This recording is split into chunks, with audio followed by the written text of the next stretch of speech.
for the thousands in attendance and the millions watching around the world. Ladies and gentlemen, let's get ready to rumble! Yeah. What's up? This our boy Coach Malachi Williams in the building. We back. New Media Today, USA Boxing. We back. What's going on, y'all? Yes, sir. We back, man. Today's a good Tuesday. Today's a good Tuesday, man. I hope everyone is doing well. Hope everyone handling whatever difficulties that they may be going through in life pretty well. I hope everyone is handling it pretty well. You know what I mean? It is what it is, man. We have struggles in life, as you know. Shout out to everyone who's watching, listening to this podcast on Amazon Music as well as Spotify.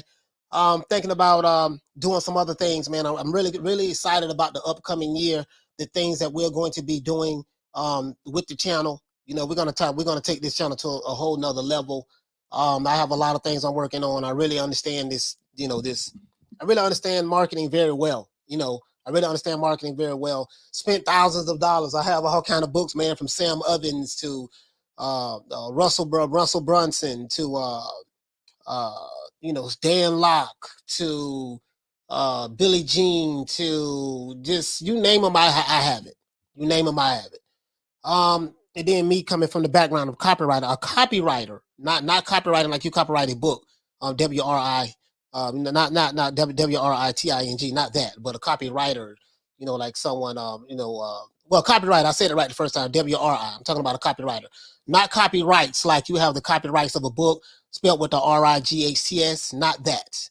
That's not a copyright. That's, copyrights of a book. Copywriter is someone who can sell pretty much, it's a salesperson in penship. You know what I mean? You're in like when you read headlines and titles and you on videos or you looking at a product or you're looking at a sales letter, someone wrote that. The guy who wrote that sales letter is a copywriter. They use words of persuasion to get you to buy and stuff like that. They're really good too. The ones who are the really good ones, you won't even know they're selling to you. That's how good they are. You know what I mean? But yeah, man, let's give everybody a round of applause that's in the chat right now, man.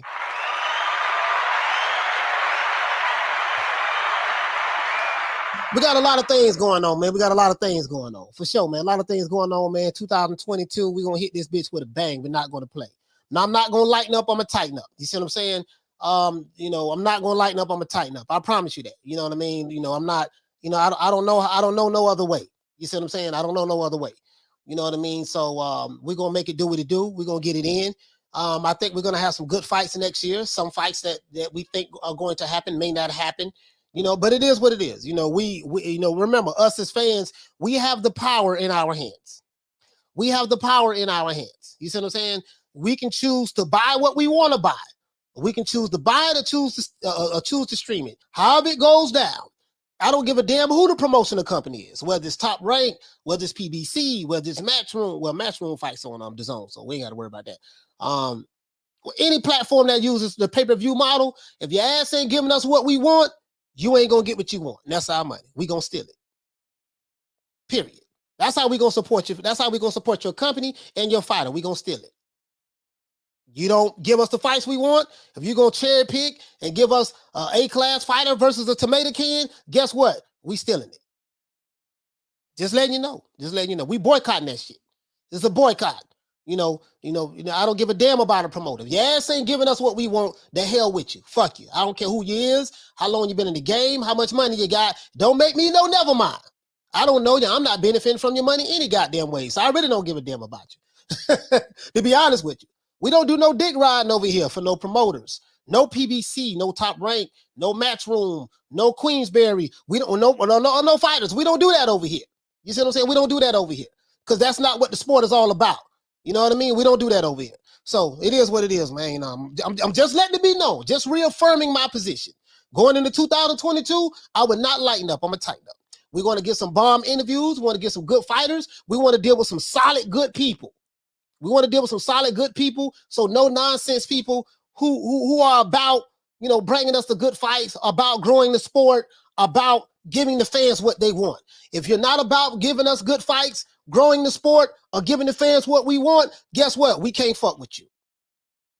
We don't care who you is, how much money you got, what your name is. It doesn't matter to me. I'm not benefiting from it anyways, so I don't give a damn. You know what I mean? And when I die, I can't take it with me anyways, and you can't neither. So that's my position. Now let's go ahead and get into this, man. Let's go ahead and do this OJ Ju-Man style. Did I give everybody a round of applause?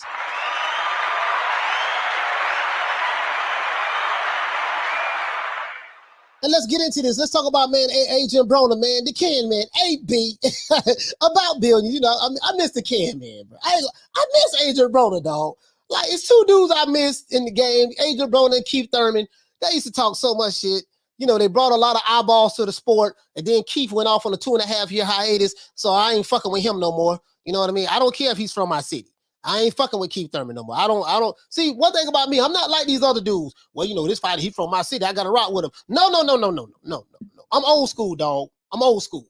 I don't rock with you because you're from my city. Now you get the benefit of the doubt if you're from my city, but if I see your ass moving flow, guess what? It's my city, my apartment, my house, your ass getting cut off fucking with me until you get back on point. So that's how I do it. You know what I mean? That's how I do it over here. Shout out to Eric Gomez. He say Bob Squad in the building, man. To this day. Really though. Shout out to Eric Gomez. Shout out to Charles N. Shout out to Punch Perfect Boxing. Shout out to Vic 76. Shout out to Ghetto Love. Shout out to the Queen Lil Green Eyes, Pauline. What's going on, Lil Green Eyes? Shout out to Drumming Full Life. Salute to the Queen Karma Serene. Shout out to Thomas Jones. Shout out to John Jones. Shout out to Ronald Finkler, Big Ron in the house. If you're new to the channel, please subscribe, hit the like button. If you're new to the channel, please subscribe, hit the like button, man.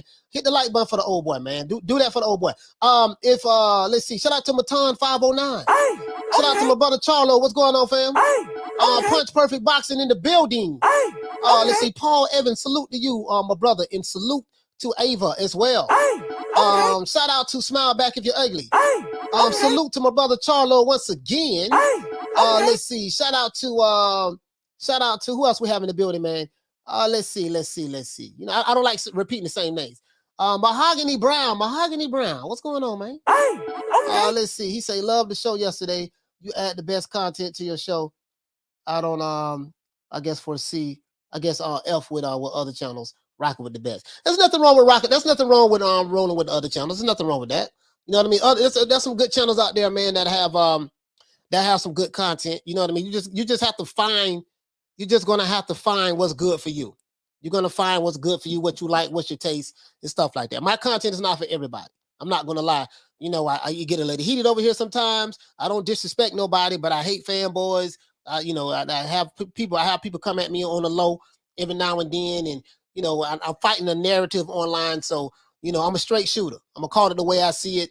You know what I mean? And everybody who subscribe, they don't always agree with me. You don't have to always agree with me. I don't want people around me who always agree. It's nothing wrong with disagreement, and I'm not always right. But I'm gonna stand on my square just on the principles of what boxing is to me. You see what I'm saying? I ain't compromising that for no goddamn body. I don't give a damn who it is. Shout out to Batman Boxing Talk. Shout out to Light Walker. Shout out to I didn't mean to guilt. You know, I digress. Shout out to Here to There. Carl Hansen in the building.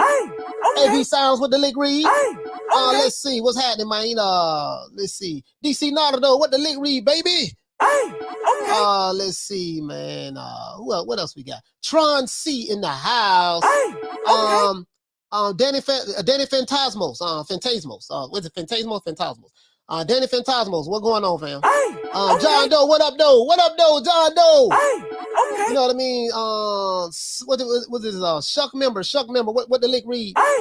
Let's see. Wendell Jackson. What's happening, man? Punch Smollett. What the lick read? What's happening? Let's see. George H. What's going on, my brother? I was looking at my cameras. Sorry about that, guys. Looking at my cameras. Let's see. Shout out to AV Sounds. Shout out to UGC Flame in the building. But they've been around for a little bit, man. UGC Flame. Carl Hansen say PBV dart competition. Yo, man. Hey, bro. But I don't got hooked on the darts. Like, damn, okay. That's it. That's it, funny, man. I'm hooked on darts. I'm not literally watching. I'll probably pay pay-per-view to see that, but it's on the zone, so I'm good. Shout out to who else we have in the building, man? George H. Shout out to Crescencio. What is it? Oh yeah, Crescencio. Crescencio. Meha. Crescencio Meha. Salute to you. That's a very unique name. Crescencio. Okay. Let's see. Akon in the building. Let's see. Julio Guzman. Julio Guzman, what's going on, fam? Pugilism, what the lick read? Let's see who else we have in the building. I think that's it. I think I got everybody. Topin Time, what's happening, bro? James, what the lick read, fam? Anthony Britt, what's going on? Just Do Boxing, what's happening? I think I got everybody. Wendell Jackson, D Rose in the house. Lonnie Laughlin, what's happening? From Chi-Town, he say from Chicago. Chi-Town, man, I ain't been in Chicago in a minute, man. I remember when I was in the nation every Savior's Day. I think the last time I was in Chicago was oh, you know what? That's a lie. I was driving trucks back in 2014, 2015. I drove through Chicago then. That was 2014, 2015. I forgot all about that. But we used to go to Savior's Day every year till Minister Farrakhan speak in Chicago. Cold as hell. In February, oh my God. Don't go to Chicago in February. Trust me. You ain't missing nothing. It's freezing in Chicago in February. Shout out to Teach in the building. And I think I got everybody. Oscar, Wayne Loves Peacock, Arthur Hawkins, Gambit. Let's see. Gerald Fields, Chad Perez. Let's see. Who else we have in the building? Joe Mama. Joe Mama, what's going on, fam? That's a DJ. That's a DJ right here. Named Joe Mama. Joe Mama Johnson. Smile back if you're ugly. Teach. Eddie Val. Ahmed, what's going on, fam? Shout out to the Queen Lisa Bells. Shout out to Grimlock. Yes, Grimlock, man. The Dinobots, man. Yeah, I love the Dinobots, man. Grimlock, man. Grimlock. Meet Grimlock. Okay. Es Rosa. Okay. Let's see, man. Damn, I didn't smoke no weed today. I'll probably smoke some after the show. Okay. Shout out to Big J in the building. Ali Muhammad. I think we got everybody, man. Let's get into this. JH Lethal. Let's see. AV Sounds. Let's get into this. Let's get into this, man, about my main man, 8B, about billions. Adrian Broner is training again, guys. I have some video footage of him training. You know what I mean?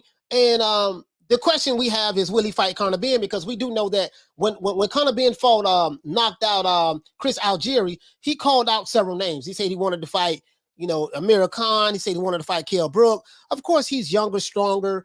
I mean, Amir Khan and Kell Brook ain't trying to get none of that young man smoke right there, right now.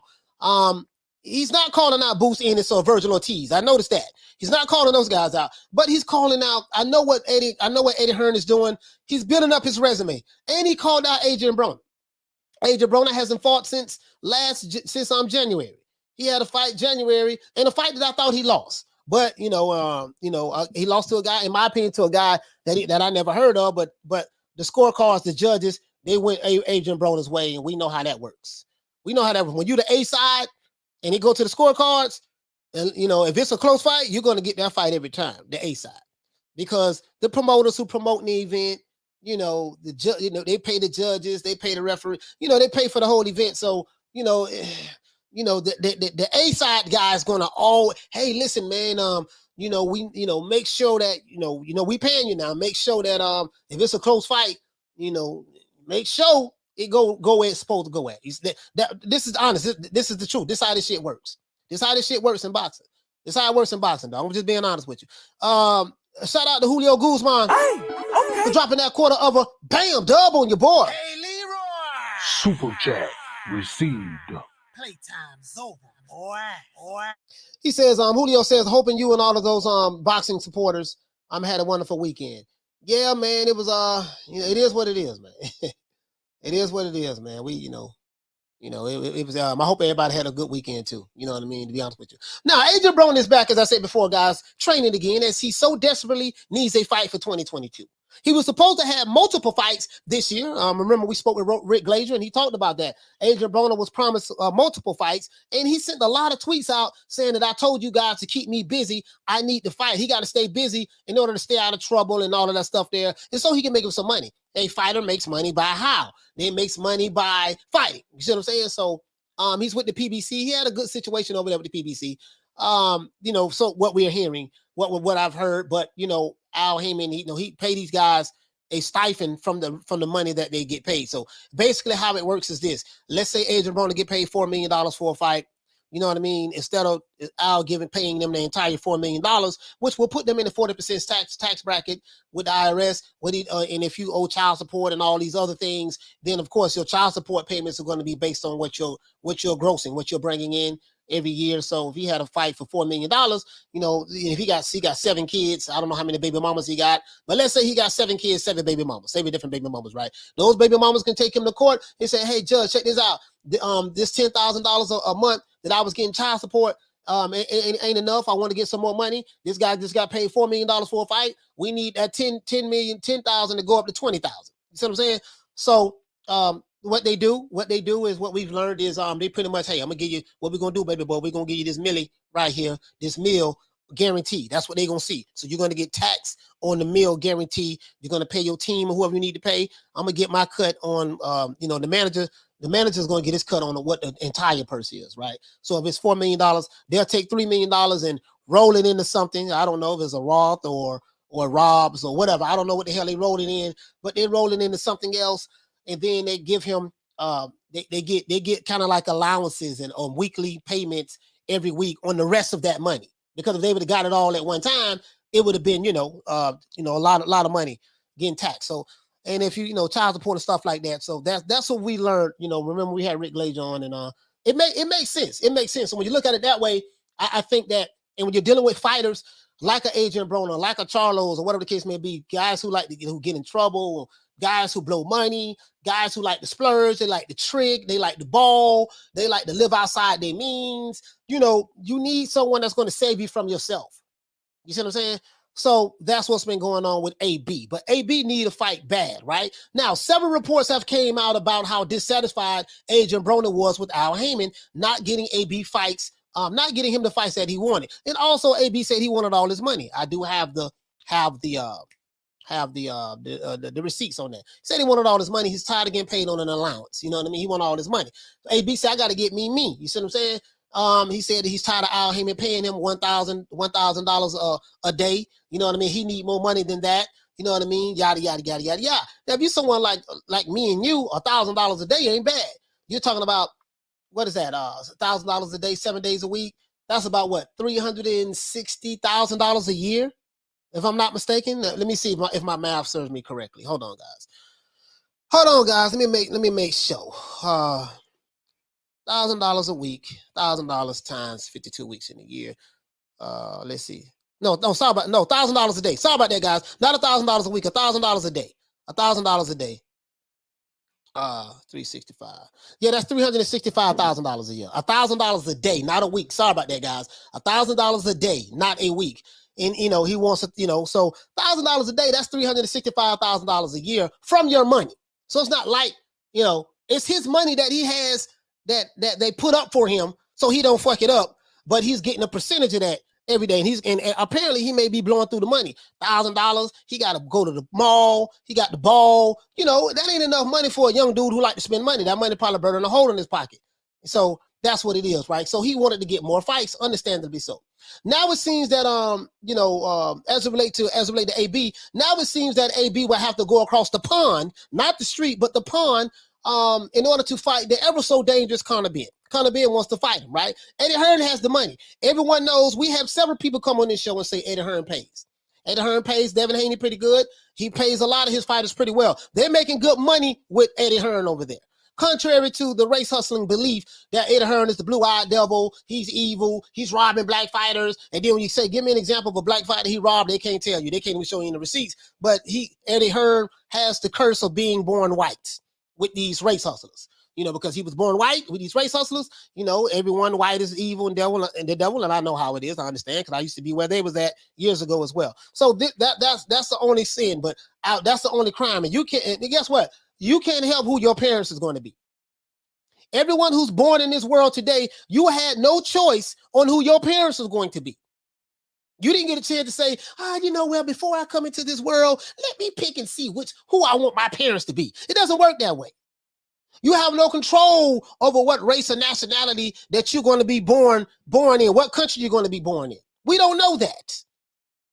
You see what I'm saying? So, but let's continue. Conor Benn, you know what I mean, said after the Chris Algeri fight, post-fight press conference, that he wanted all the smoke from Adrien Broner and that Eddie Hearn has the money to pay for the fight. He has the money to pay for the fight, right? We know Eddie Hearn, they say Adrien Hearn for a reason. You see what I'm saying? Now, only time will tell if this fight will happen. Now, but if Adrien Broner is allowed to do business with Eddie Hearn, I say allowed because they got to call Al. If he's allowed to do business with Eddie Hearn, that means that AB really needs the money. Why does he need the money? Eddie Hearn was the same guy, guys, that the PBC fighters and these race hustling channels, that was the same guy that the PBC fighters were shitting on just a few months ago, just a few years ago. Now these guys are singing a different tune when it comes to Eddie Hearn. It's a known fact that a lot of fighters that Eddie Hearn pays, it's a known fact that Eddie Hearn pays his fighters very well. That's a known fact. I've had several people on here that didn't even like Eddie Hearn. They're like, no, he pay him good now. He do pay the fighters good. Hell, even Leonard Ellaby says that fighters who says that Devin Haney is getting paid really good with Eddie Hearn. You know what I mean? That's what he said. That hold on, guys. Now the race hustlers on YouTube are the ones that started this racial hate against Eddie Hearn because they chose to pick sides with promotional companies instead of choosing the sport of boxing. All we give a fuck about is the sport of boxing over here. Even Kid Austin's dad, Floyd Sr., aka Pop, said that Eddie Hearn pays his fighters very well. He said Devin Haney is making pretty good money over there. He didn't say anything bad about him, and he was just candid about it, right? Now, this is a very dangerous fight for Adrien Broner if he takes this fight. Me personally, I would advise Eddie Hearn, I would advise Adrien Broner to stay the hell away from Conor Benn. He's young, he's strong, and he hit too goddamn hard. At me, you know what I mean? Now, Conor Benn is nothing to play with. He's nothing to play with at this stage in his career.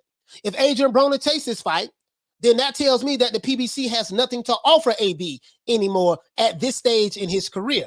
Let's see how this plays out, guys, in the upcoming months. Now, as we know, there was a rumor out there that was put out there by a certain YouTube channel that Errol Spence and the Ugas fight will be free TV. As we know, that is not true. It would not be free TV. You see what I'm saying? Now, this lie was put out there by our good brother, Blue Blood Sports TV, him and some other channels, right?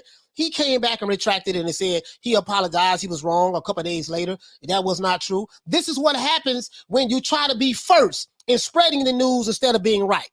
I'd rather be right than first. I don't jump out the window if I don't know some shit. If I don't know some shit, guess what? I'm not going to just jump out the window just to be doing it. That's why you don't see me dropping videos 10, 15 times a day.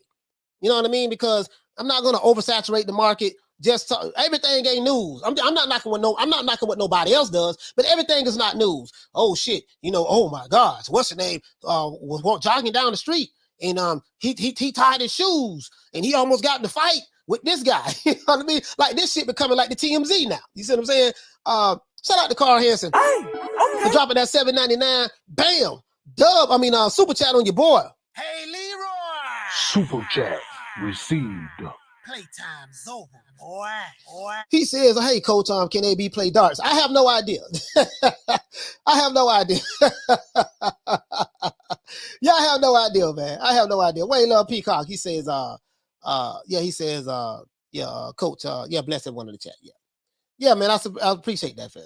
He just said Adrien Broner. He said Adrien Broner partied hard with Tyson Fury in Vegas before Luke.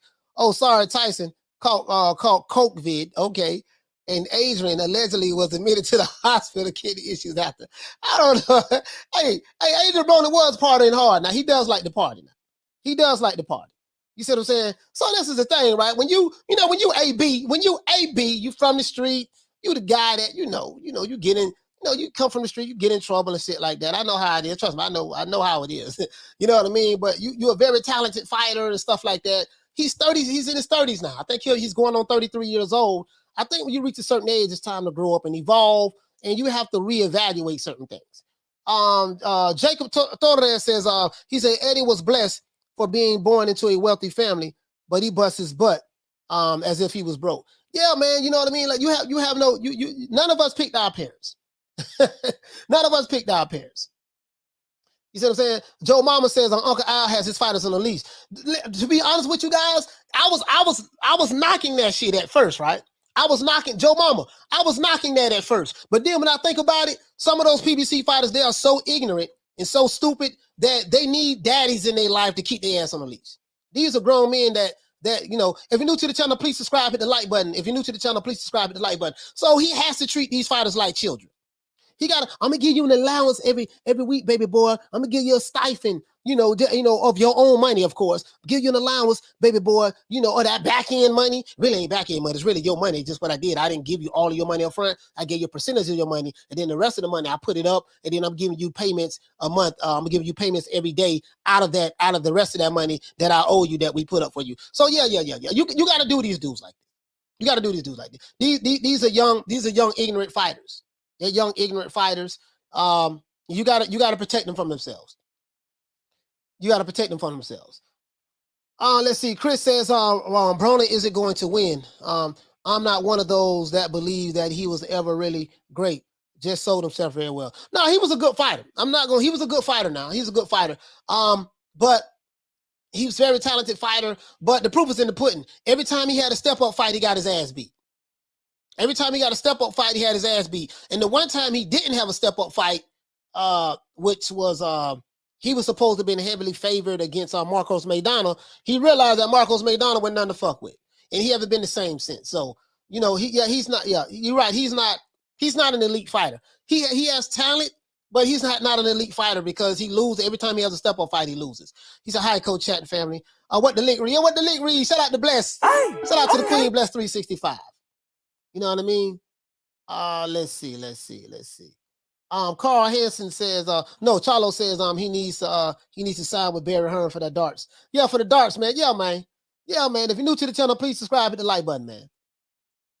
John Jones says, man, AB another bin, another bill. Yeah. What's the name? Yeah, I wouldn't. If he take, that's a dangerous fight. We're talking about an Adrien Broner who, let's be honest, guys. He's not that good anymore. It's over with for him. You see what I'm saying? At 32 years old, he's not an elite fighter. You know what I mean? He has elite skills, but he's not an elite fighter.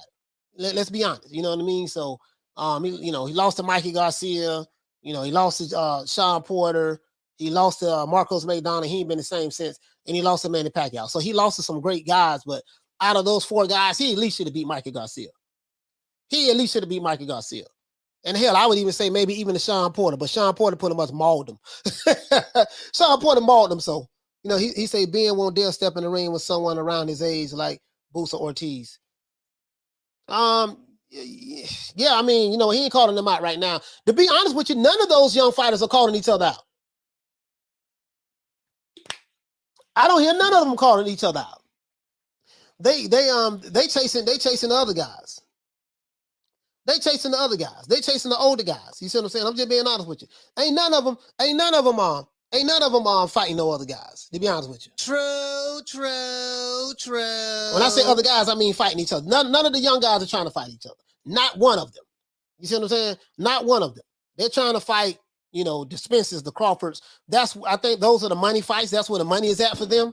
And then they want to get a belt. But someone like a Spence or a Crawford, they're like, man, we don't been where you niggas coming, what trying to get to. We don't been your age before I have to fight to get through the ranks, to get to the top.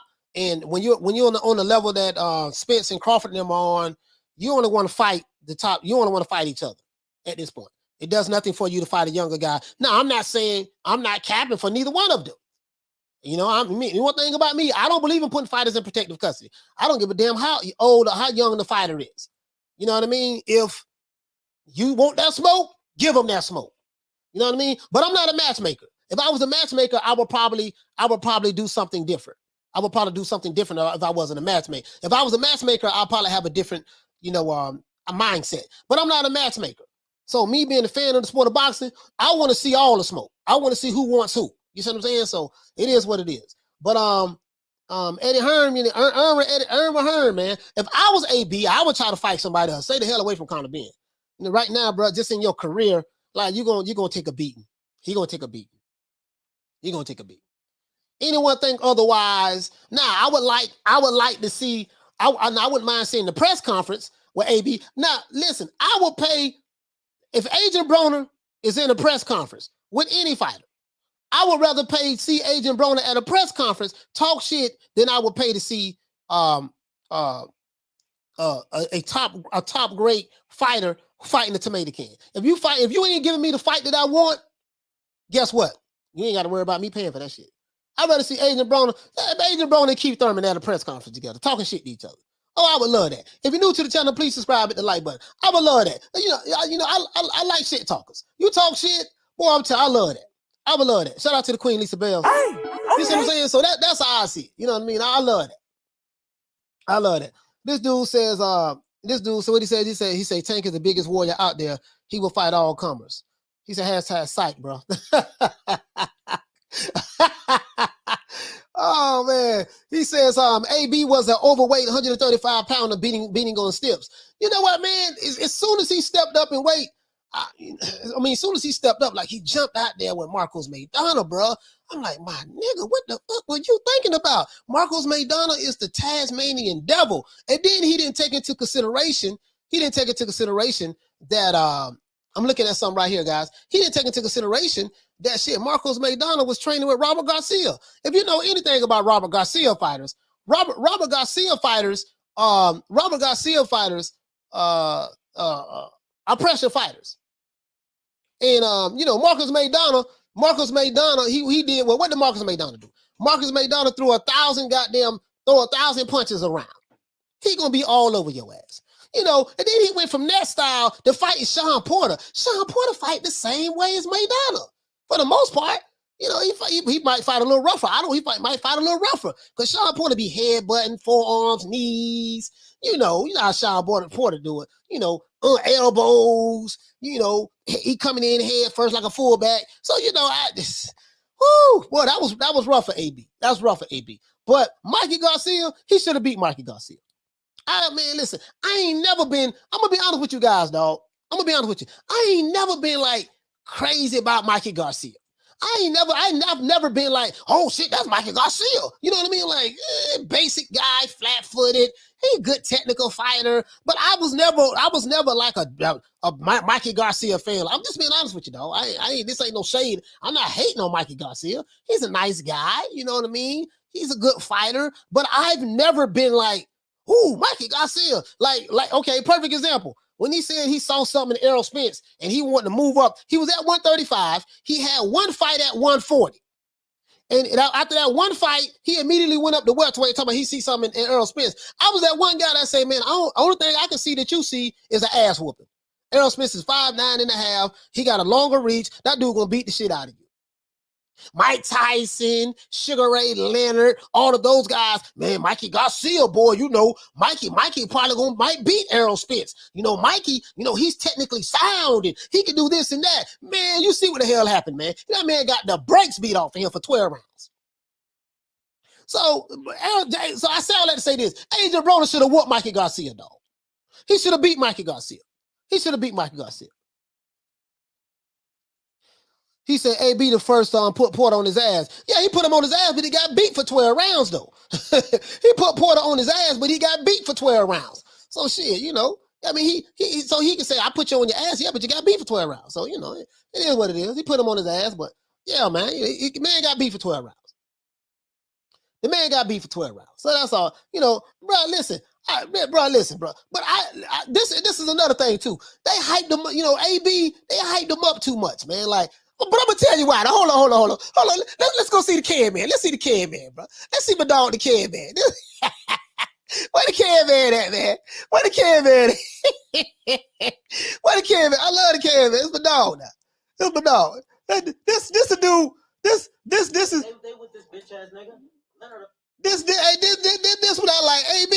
AB talking shit about Leonard Ellaby. Y'all know Leonard Ellaby is my favorite promoter. You know that, right? Y'all know Leonard Ellaby is my favorite promoter. You know that. Now, Leonard blocked me on Twitter. I don't know why. He's my favorite. But, it is what it is, man. He's my favorite promoter. Y'all know that, right? But remember, but this is what I like about AB. AB went off on Leonard, man. AB went off on Leonard. He went off on Leonard right here, man. Check this out. And I know all y'all against me. Him right here, Leonard Ellaby against me. They with this bitch ass nigga. Leonard a bitch ass nigga, too. You don't disrespect me like that. Man, shut up. You ain't with me. I'm with Jesse. I'm with Mayweather Promotion. You ain't with me. I'm a real one. I'm a real one. This isn't about me. You guys got to fight. Yeah, on Saturday shut night. that soft ass shit up. And the best man Shut to win. that soft. That's some soft ass shit. Shut that soft ass shit up. All that soft talking. I know you can do it, man. You got the. Shut that soft ass shit up, man. see, I miss this the AB. This what I'm talking about, baby. This the AB I want right here, man. This, like, bro, listen. You see how he went off on Garage Nose?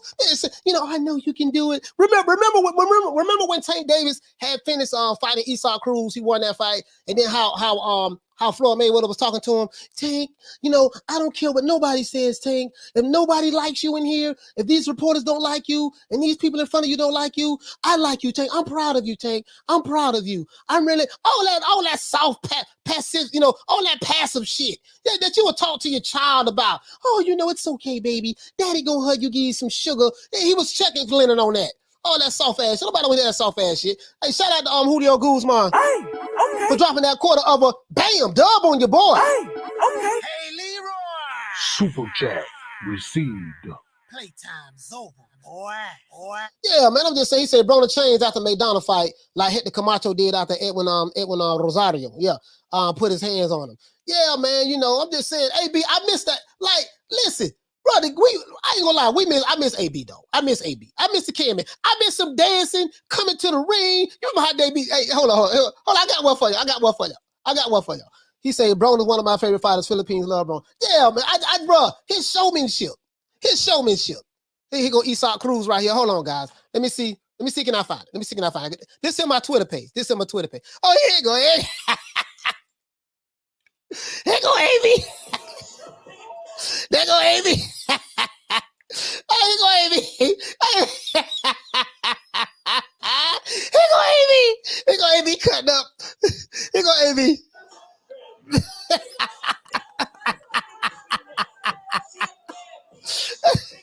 Here go Amy right here.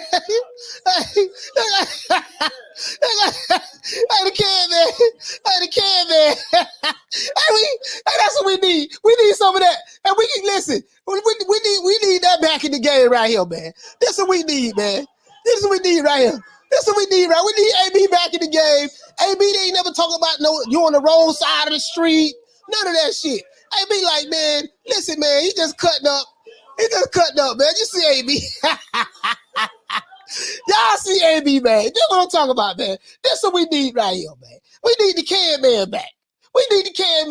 Now, he ain't gonna beat no Conor. If him and Conor Benn do fight, he ain't gonna beat no Conor Benn. Now, Conor Benn gonna beat the brakes off of him. I'm just being honest with you. I like AB, but guess what? Conor Benn gonna beat the brakes off of him. Yeah, I don't give a damn what nobody says. He gonna beat the brakes off of him. You see what I'm saying? I can tell you that right now. You know, I can tell you that right now. He gonna get the brakes beat off of him right now. You see what I'm saying? That's what we need, though. We need AB back. We need AB back in the game, man.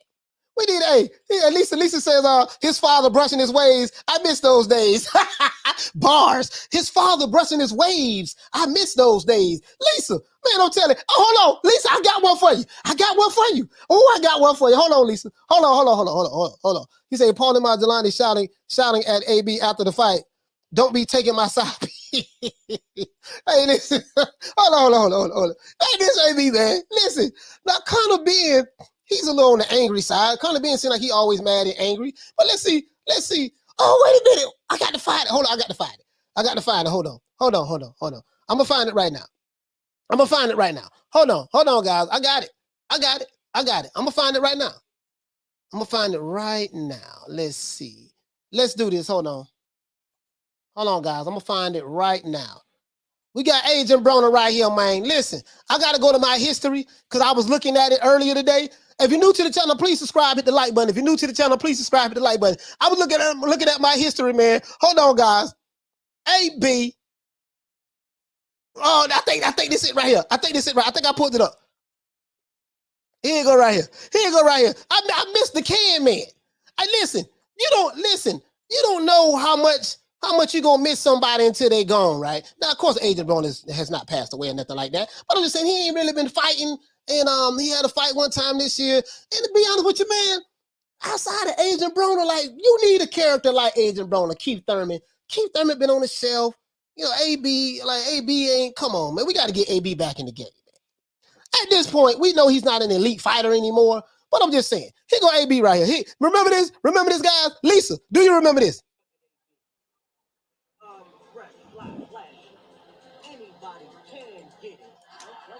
Here you go right here. Hold on. Here you go. Adrien Broner. Hey. Adrien Broner. Adrien Broner. Adrien Broner. Adrien Broner. Adrien Broner. Adrien Broner. I'm I will be that rugged AB. Flash. Anybody can get it. See AB here, man. See, this AB, but he wasn't beating up.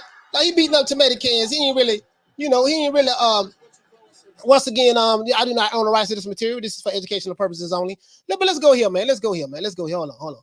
Where AB at? Where AB at, man? Where he at? Where my dog at? Oh, here you go right here. Here you go right here, guys. Oh, this it right here. Check this out. Here you go. Here you go. Here you go, AB right here. Here you go, AB. Here you go, AB right here. On national TV, in front of the whole world.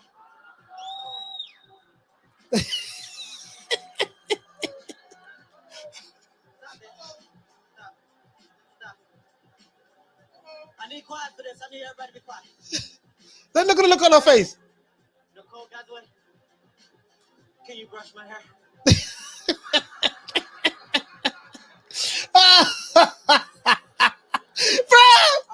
Remember that?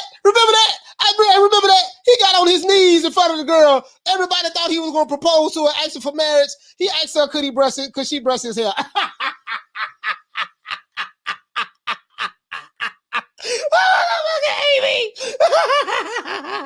We need Adrien Broner back. We need Adrien Broner back, dog. We need the can man back, man. I need the can man back. At this point, dog, I don't even want him to fight no elite fighters. Just put him in there with a good B-class fighter and let him, somebody he can, get his confidence. He ain't got to get in there with no B-class, A-class fighter right now. Just, hey, B, man, it's over with, dog. You ain't been the same since Marcos McDonald. You're gun shy. It ain't there no more, baby. But what we gonna do, we gonna get you in there with a couple of tomato cans. He can fight some of the bums I've been fighting from Amazon Prime warehouse workers. We can get him in there with a couple of them dudes that I became undisputed on and get him some fights. And I listen, I'll pay pay-per-view just to see AB talk shit. Literally, I'll pay pay-per-view for that. Here, let's see what AB got to say. What you got to say, AB? Can you brush my hair? Oh, man. I want everybody to follow me on Twitter at Adrien Broner and on Instagram at Adrien Broner. I do cut up like scissors all the time. Hey, man. Yeah, y'all remember that, though, man. AB, man, we got to get the can man back, bro.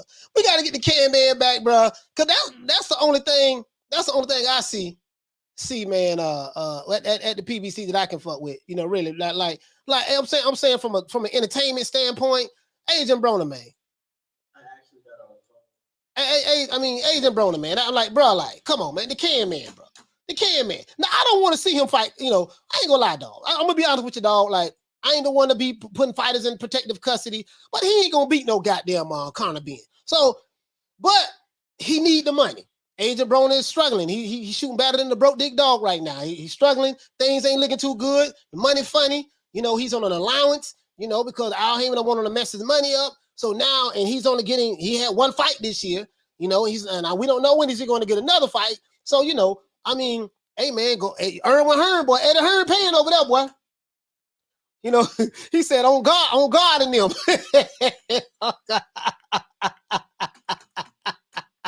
Hey, AB, man, you see my dog, AB. Listen, this is another thing, too. AB is probably the best. Hold on, let's see. Hold on, guys. When it come to, let's see, when it come to hitting the hand mitts, bro, who have you seen hit the hand mitts better than Adrien Broner? Bro, if you look at a fighter, because if you look at a fighter and say that because he can hit the hand mitts real good, that means that he can really fight and he'll beat somebody else because of how good he do the hand mitts, you are sadly mistaken. Bro, listen, just because you see a fighter hit the hand mitts real good, don't mean shit. Because the hand mitts don't hit back. You see what I'm saying? So, bro, Boy, he looked good, boy. I had a cousin. I ain't gonna say my cousin's name, but my cousin was like that. He was real good on the hand mitts, man. He was like the undisputed light heavyweight hand mitt champion of the world in Tampa. You see, in Tampa, right? He was the undisputed light heavyweight hand mitt champion of the world, right? Looked real good. But when he got in the ring, boy, it was something totally different. Shout out to the Queen Bless 365 for dropping that quarter of a bam dub on your boy. Hey, Leroy. Super chat received. Playtime's over, boy. She said, smash that like button for the old boy. Yeah, smash the like button for the old boy. If you're new to the channel, please subscribe to the like button. If you're new to the channel, please subscribe to the like button. AB is loved in Australia just because he promotes himself very well. Exactly. Man, AB, man, come on, man. He said, Coach, did you ever see that video of AB and Kodak Black playing dice in the house? No, I haven't seen that. Let me pull that up. Let me see. Let me see. Adrien Broner back training. Let's see what's going on. So they got and legal issues. So they got, as a matter of fact, we got AB right here, man. Train. See, that's the thing though, right? Like AB, listen. You see a dude, man. Here you go right here, guys. See a dude hitting on the hand mitts. He back now. This recent, guys. This recent. AB back, he back training. Okay, he's sitting there. You know what I mean? Look real pretty, don't it? Look real pretty. Look at that. You know what I mean? Look real pretty, man. Yeah, man. Look nice. He be like, yeah, but look at AB. But you see how AB. See, that's why he be fooling you at right here. But look at how AB hitting him. Boy, look how AB doing the pad work. Boy, I'm telling you, boy. AB right there in the pocket. Boy, look at that. Boy, look at that. Look how locked in he is. Look how he weaved up under that hook. That left hook. Look at that. Look how he's slipping. Look how he's slipping the punches. Look how he's sitting. See, this right here will fool you right here. This will fool you. You'll think, boy, oh, boy, if he get in there with Conor Benn, that's going to be his ass. Shit. You ain't going to see none of that shit. You ain't going to see none of that. Goddamn it, when the fight start. You ain't gonna see none of that when the fight start. Shout out to Julio Guzman for dropping that quarter of a bam dub on your boy. Hey, Leroy. Super chat received. Playtime's over, boy. AB trying to get in shape though, man. Boy, I want to see him get back. AB trying to get back in shape, man. He said Broner throws more punches in that clip than in his last 5 fights. Imagine if Crawford had Broner's charisma. Oh man, bro, yeah, man. Listen, if Crawford had Broner's charisma, it'll be something else. But a lot of these fighters, Errol Spence as well. A lot of these fighters, they just be laid back. You know, I think the difference between Broner and difference between Spence and Crawford. Spence has a rabid fan base that go online and ride for him, and he ain't got to do no talking. So.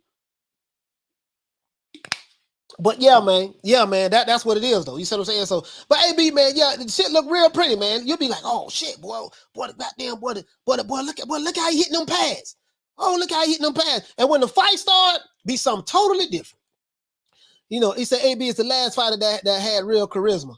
These fighters nowadays have zero personality, no originality. Oh man, JB, boy, you hit the nail right on the head. These fighters today ain't got no swag. They just be boring, dead, like. I don't get it. Like, oh my God, they just, man. Virgil Ortiz, I like Virgil Ortiz. He ain't got no swag. Boots Ennis, I love Boots Ennis. He's one of my favorite guys, one of my favorite fighters. He ain't got no swag. He ain't got it. You know, he ain't got what AB got. He can fight like a motherfucker now, but he ain't got it. He ain't got the swag. He gonna catch hell. He gonna catch hell trying to because he's a very, very talented fighter. But, bro, like, Adrien Broner, man, just on the strength of his swag and charisma, he gonna get his ass whipped when he get in the ring. He ain't got but 4 losses, though. But he just ain't, I think he just don't peaked out. Let's see, Adrien Broner. Let's see, hold on, let me see something. AB, man, I love AB, though, man. I ain't gonna lie. Man, he pissed me off sometimes, too. I ain't gonna lie. Yeah, but remember this? Hold on. Remember this one? Oh, remember this one here? Hold on. Here you go. I know you remember this one here. Y'all remember this one here? AB dancing and coming to the ring dancing. Now you remember this here. AB, here you go, AB. What you got, AB? Here you go, AB coming to the ring. You see what I'm saying? Like these other fighters, they ain't got no swag. AB selling out. I mean, look at AB. AB coming in there putting on a little show, man. Just swagged out. Look at AB doing a whole concert. He doing a whole concert That's Rich Homie Quan. He comes to the ring with. He doing a whole concert, you know, a dance routine before he come in the ring. See what I'm saying? I'm just saying, bro. These dudes ain't got no swag. I don't know what's wrong with these young whippersnappers, man. These young fighters today, man. It's like, damn, dog. Like, I like these dudes. These young guys can fight, but they have no personality. No personality. Bro, I promise you, I'm 47 right now, right? If I can go back 30 years, I boxed for 5 years. You know what I mean? Boxed for 5 years. If I can go back, we're talking about when I was a teenager, though, 5 years. You know, if I can go back, and I think around that time, the hottest dude in Florida was Winky Wright. Winky Wright was the hottest dude out of Clearwater. Pretty much. It was a couple dudes, but Winky Wright was that guy. I'm saying coming up out of the amateurs. I'm not talking about the pros like Roy Jones and stuff like that. I'm saying coming up out of the amateurs. But, bro, my shit is I talk. Bro, I promise you, bro, my press conference is going to be sold out. Whether you love me or hate me, they're going to be sold out. You either gonna pay to see me win or you going to pay to see me lose. But your ass paying. You see what I'm saying? Yeah, but I like these young fighters, but they just ain't got no. They ain't got it, dog. They just ain't got it, dog. Adrian Broner, man, coming to, hey, Jawan say, AB used to come out rapping to his own songs, too. Yeah.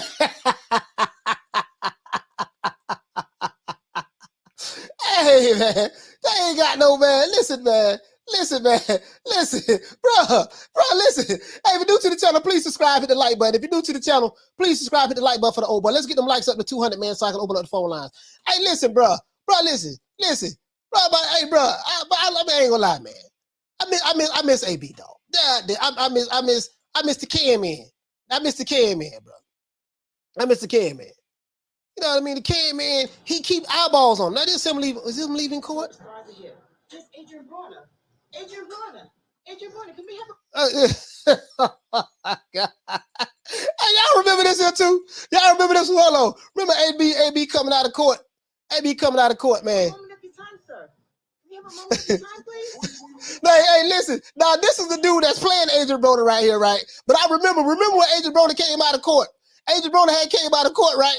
And he tried to mimic exactly what Adrien Broner was doing. And this was so funny about this shit, because I found this, but it was so damn hilarious, bro. He tried... This dude, hey, I swear, Adrien Broner did damn that exact same thing.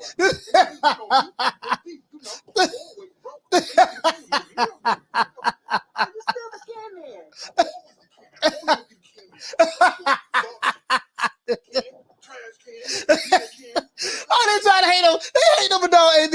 Bro, I found this morning. I couldn't stop laughing, bro. Because I remember when Adrien Broner came out of the courtroom, he was upset.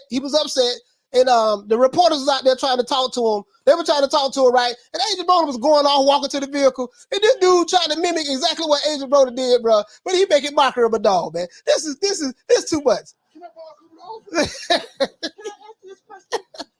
Hey, this way Adrien Broner told the judge. He told the judge, right? I think because he got sued. He told the judge, I ain't got but $13 in my pocket. Remember that? Adrien Broner left the courtroom. He told the people he ain't got but $13 in his pocket. They said, where'd you get money from? We saw you flashing money on Instagram. He said, oh, that ain't real money. That's prop money.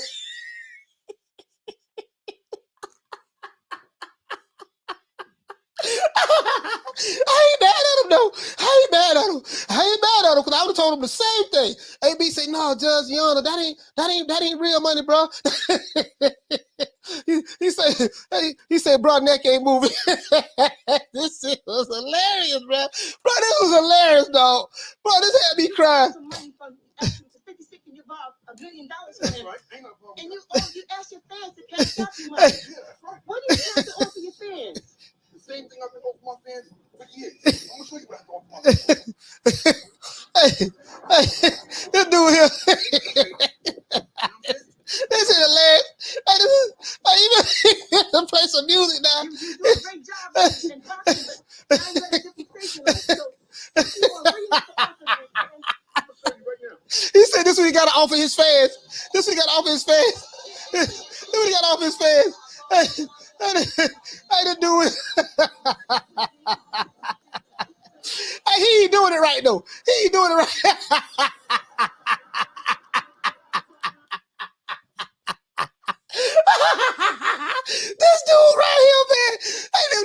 stop, man. He ain't finna be talking about my dog like that. He ain't gonna be, hey, let's find another man, AB, man.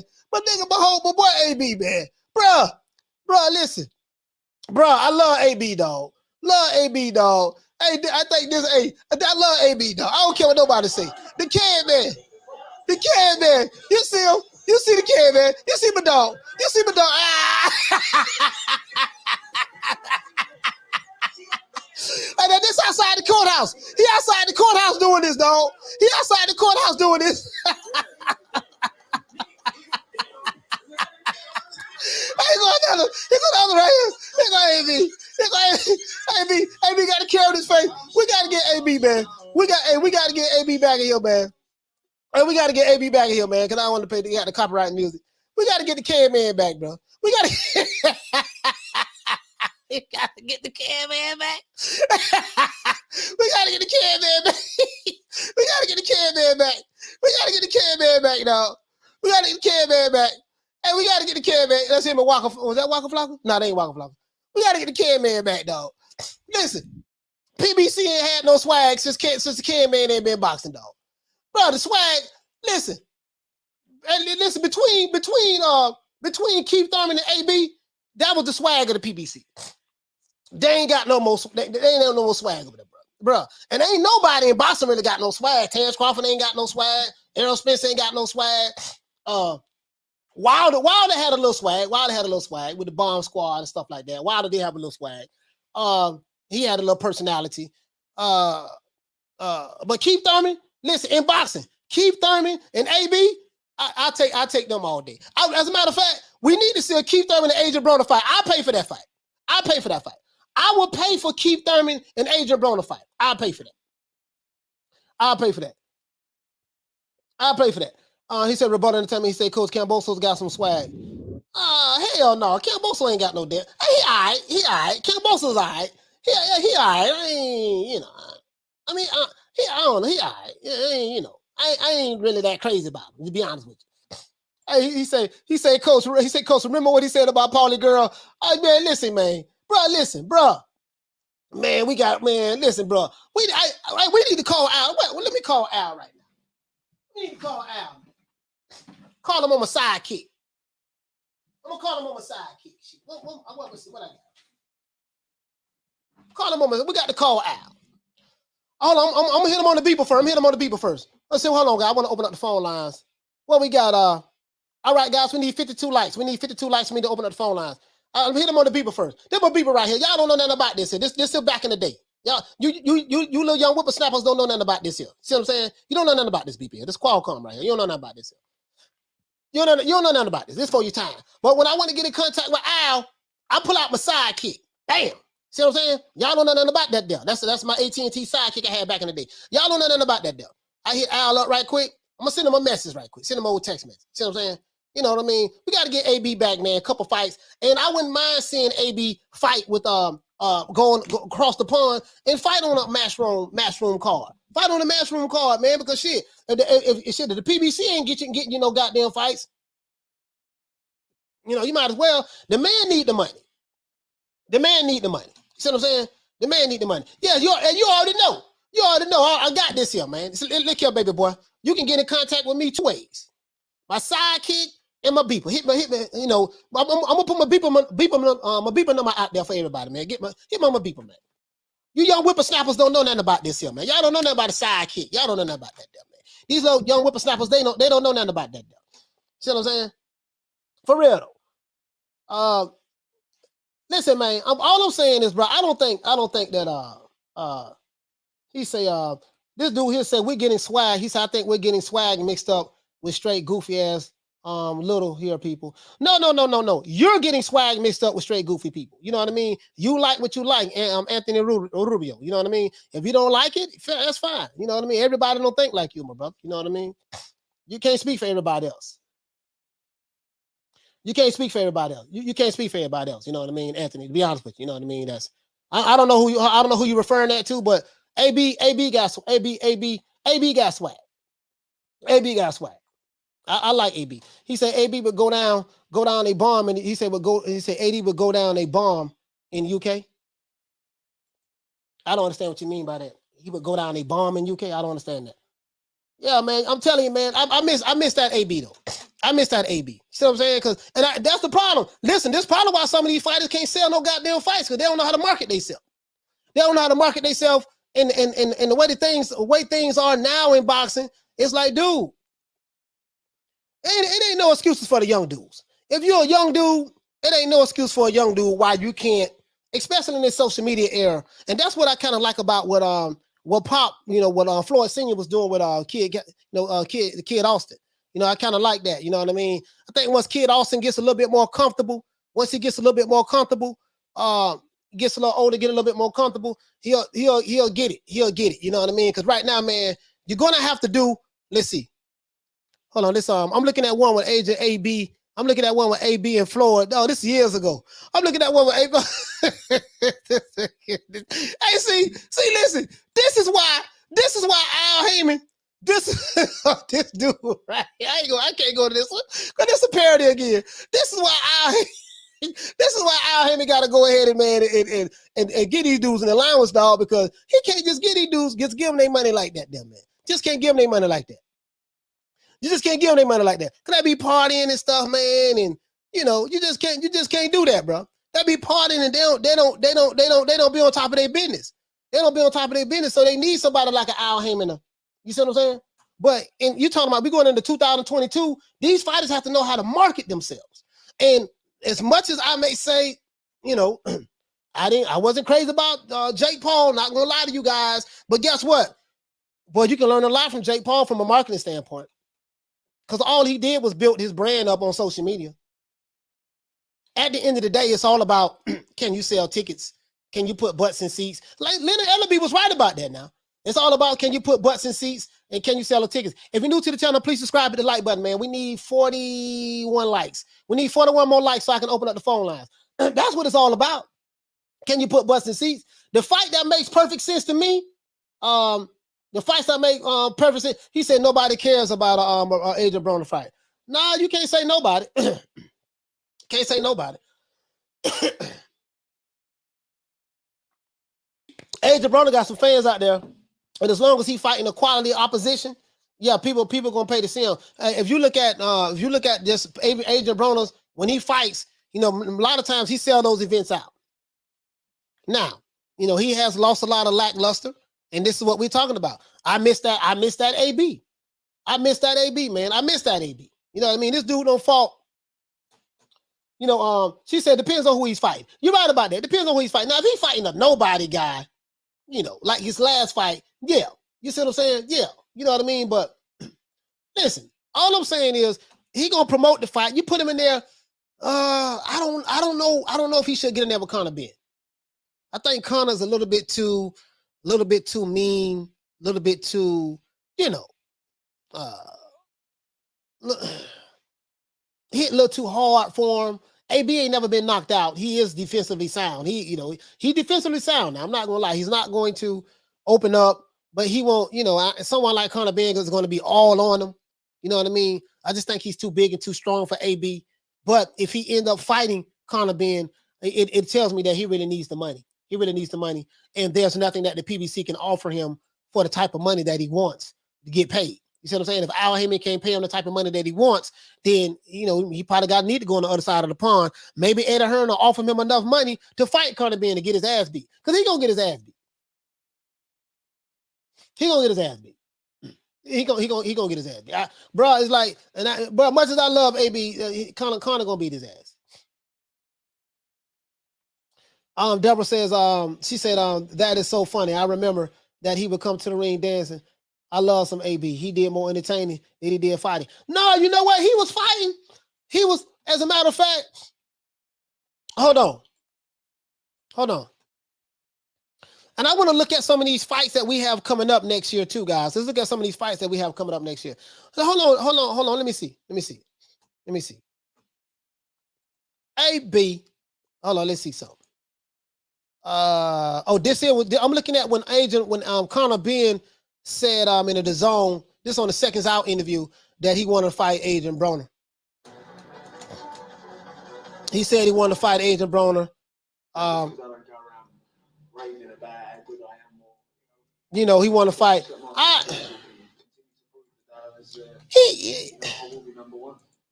I just think he's too big for AB though, man. I think he's too big for AB. As a matter of fact, hold on, guys. I have this timestamp. I think he's too big for AB, but I want to see something. I want to see exactly when that was. Hold on, Adrien Broner. Hold on, guys. Adrien Broner. I'm trying to see something. Man. AB. When that was, what year that was 2014, right, guys? When that was that he had a no contest right there. When that was, he lost to Marcos Maidana 2013. So right here, let me blow it up for you guys so you can see it. AB, he ain't lost to no scrubs now, but bro, he's supposed to beat Mikey Garcia. Bro, Jesse Vargas, he got a draw with Jesse Vargas. He should have won this fight. He's more talented than Jesse Vargas. Mikey Garcia, listen, bro, I know I'm gonna make some Mikey Garcia fans mad. Mikey Garcia is a basic fighter. He's basic. Straight up and down. He's a basic fighter. AB, with the talent that he had, he's supposed to beat Mikey Garcia. But he didn't. So we ain't gonna get into that. Sean Porter, I ain't gonna say he's supposed to beat Sean Porter. Sean Porter was too rough. There's no way he's supposed to fought Marcos Maidana and then had 3 fights and then jumped in there with Sean Porter. That was a little bit too much. Carlos Molina, unanimous decision. See, unanimous decision. If you look right here, right? See, check this out. He was knocking all of these guys out, right? KO, TKO, majority decision right there. Coming up in the ranks. You know what I mean? Let's see. Vicente Escobedo, Antonio DeMarco. That was a good win for him. I remember that. You know what I mean? Gavin Reese. Then he got in there with Paulie. This fight was funny as hell, him and Paulie. Was funny as hell. Remember that? Him and Paulie. You know what I mean? And then when he moved up, he never should have messed with this guy. I don't know who the matchmaker was at Top Rank. I mean, not at Top Rank, at PBC, who suggested that, because I think Marcos Maidana, I think he was a Golden Boy fighter. So this is proof. I think Marcos Maidana at the time fought for Golden Boy. So this is proof that PBC will go across the street and do a cross promotional fight. They will do that, right? And vice versa. But right here, Marcos Maidana, whoever was the matchmaker, they never should have matched this fighter. Never. If you're new to the channel, please subscribe at the like button. If you're new to the channel, please subscribe at the like button. I want to open up the phone lines, guys. We are 23 likes short. 23 likes short of me opening up the phone lines. 23 likes short. Sorry about that. And then, so when you look at it, it's like, damn, every time Adrien Broner stepped up and had a step-up fight, he lost. Marcos Maidana, Sean Porter, Ashley Theopain, we not starting him in the 9th round. Adrian Granados, that's good. Then he fought Mikey Garcia. He should have beat that dude, man. He should have beat Mikey Garcia. I don't give a damn what nobody say. He should have beat him, but he didn't. He did get beat 12 rounds by Mikey Garcia. Unanimous decision. But you get what I'm saying, though. He get what I'm saying, though. Mikey Garcia, see how Errol Spence did him. He just mudded Mikey Garcia. Jesse Vargas, he got a draw. Manny Pacquiao. So basically, and then this fight right here, Giovanni Santiago, in my opinion, he lost that fight. But he got the hometown, advantage on that. He got the hometown cooking on that with the judges. In my opinion, Adrien Broner threw 97. He landed 97 punches. He landed 97 punches out of the entire fight. And the guy landed like 180 something punches on Adrien Broner. Now, I ain't the smartest guy in the world, but you're going to tell me how, you ain't got to tell me nothing. Don't worry about it. My GED education tells me what went on in this fight. And I never heard of this guy, so I'm not capping for this guy. I've never heard of him, but, I'm just saying. AB, but every time he had a step-up fight, dog, he didn't. So, that tells me that he wasn't an elite fighter. He wasn't an elite fighter. He was a good fighter, but he wasn't an elite fighter. Because, see, that tells me that. How do you know an elite fighter when you see one? You know an elite fighter when they have step-up fights, they win those fights. They beat these guys. An elite fighter is someone who, when you step in the ring and people are like, I don't know, this is a 50-50 fight. I don't know if you can win, and you dominate that guy. An elite fighter is one who, when he has step-up fights, he beats the guys that's 50-50, or he might be an underdog against this guy. This is what let people know that you're elite. You know, he had 4 elite fights, and he lost all of them. Then Jesse Vargas? Come on. I mean, I like Jesse Vargas. He all right. He a good fighter, but come on, man. You know, but Adrian Broner, he just ain't, you know, he not, you know. But I definitely want to see him come back, dog. I want to see him come back, man. But I'm a realist, dog. Conor Benn is just too much for him. Conor Benn too much for him, dog. Conor Benn too much for him. I wouldn't. Now, nothing. I'm gonna be honest with you guys. Nothing has been official.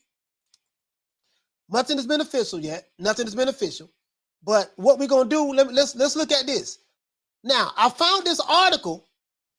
Hold on, guys. We got the likes yet? All right, guys. We need 15 more likes. We need 15 more likes so I can open up these phone lines, okay? 15 more likes. Now, this is the beautiful article that was written by Steve Kim. I want to show you guys this. Now, this is Kim's Corner. He writes with Snag. The 10 fights that we want to see for 2022. 10 fights that who you guys want to see fight in 2022. Now, we know we want to see Crawford and Spence. We know that. Me personally, I'm of the opinion that fight is not going to happen.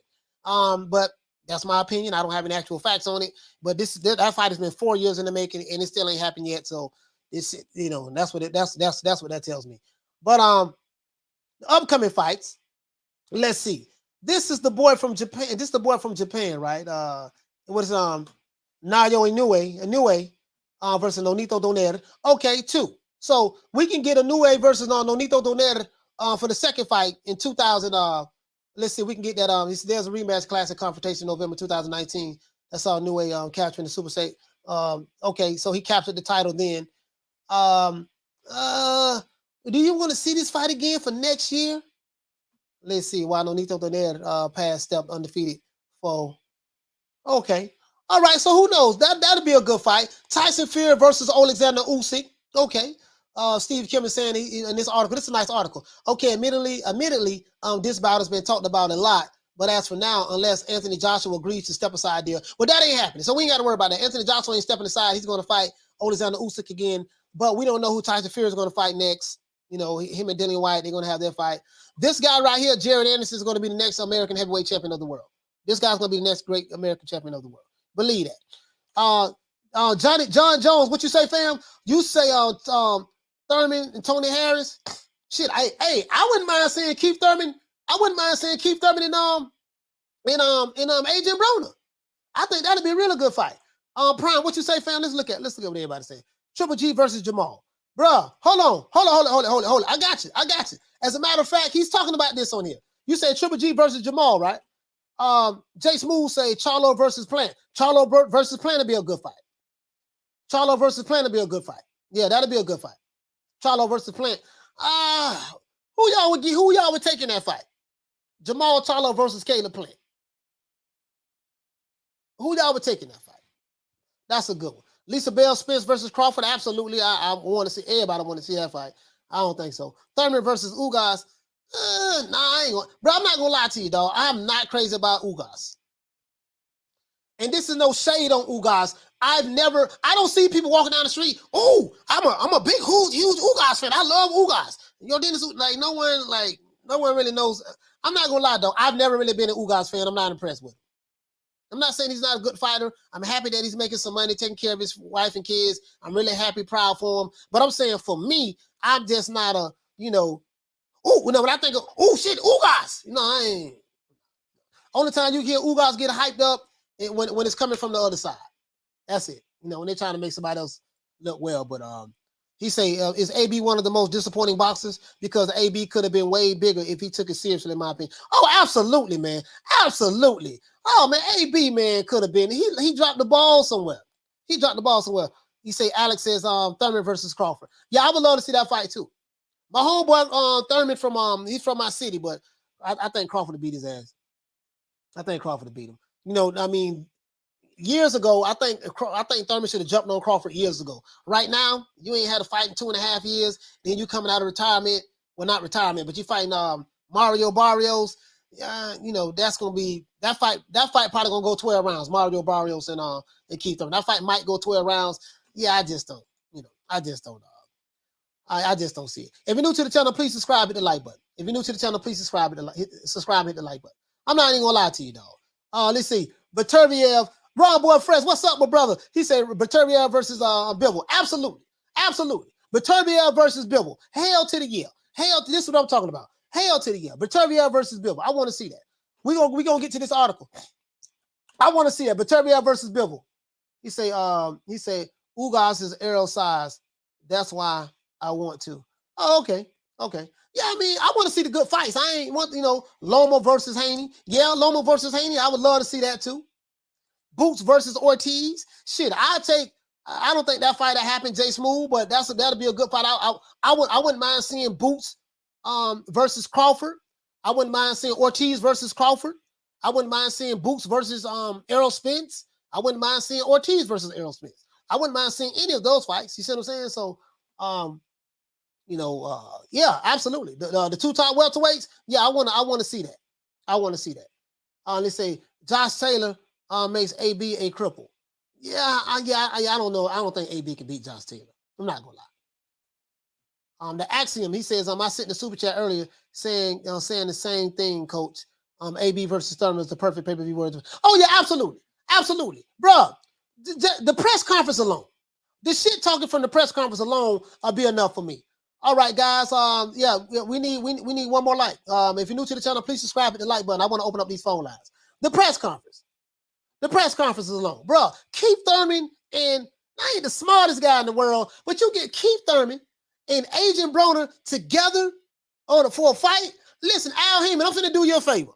If you want the fans to come back and not stream your shit, illegally stream your shit, put together some good fights that the fans want. That's one.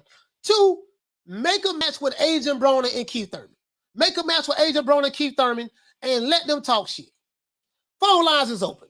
Let me go ahead and drop that number. Phone lines is open.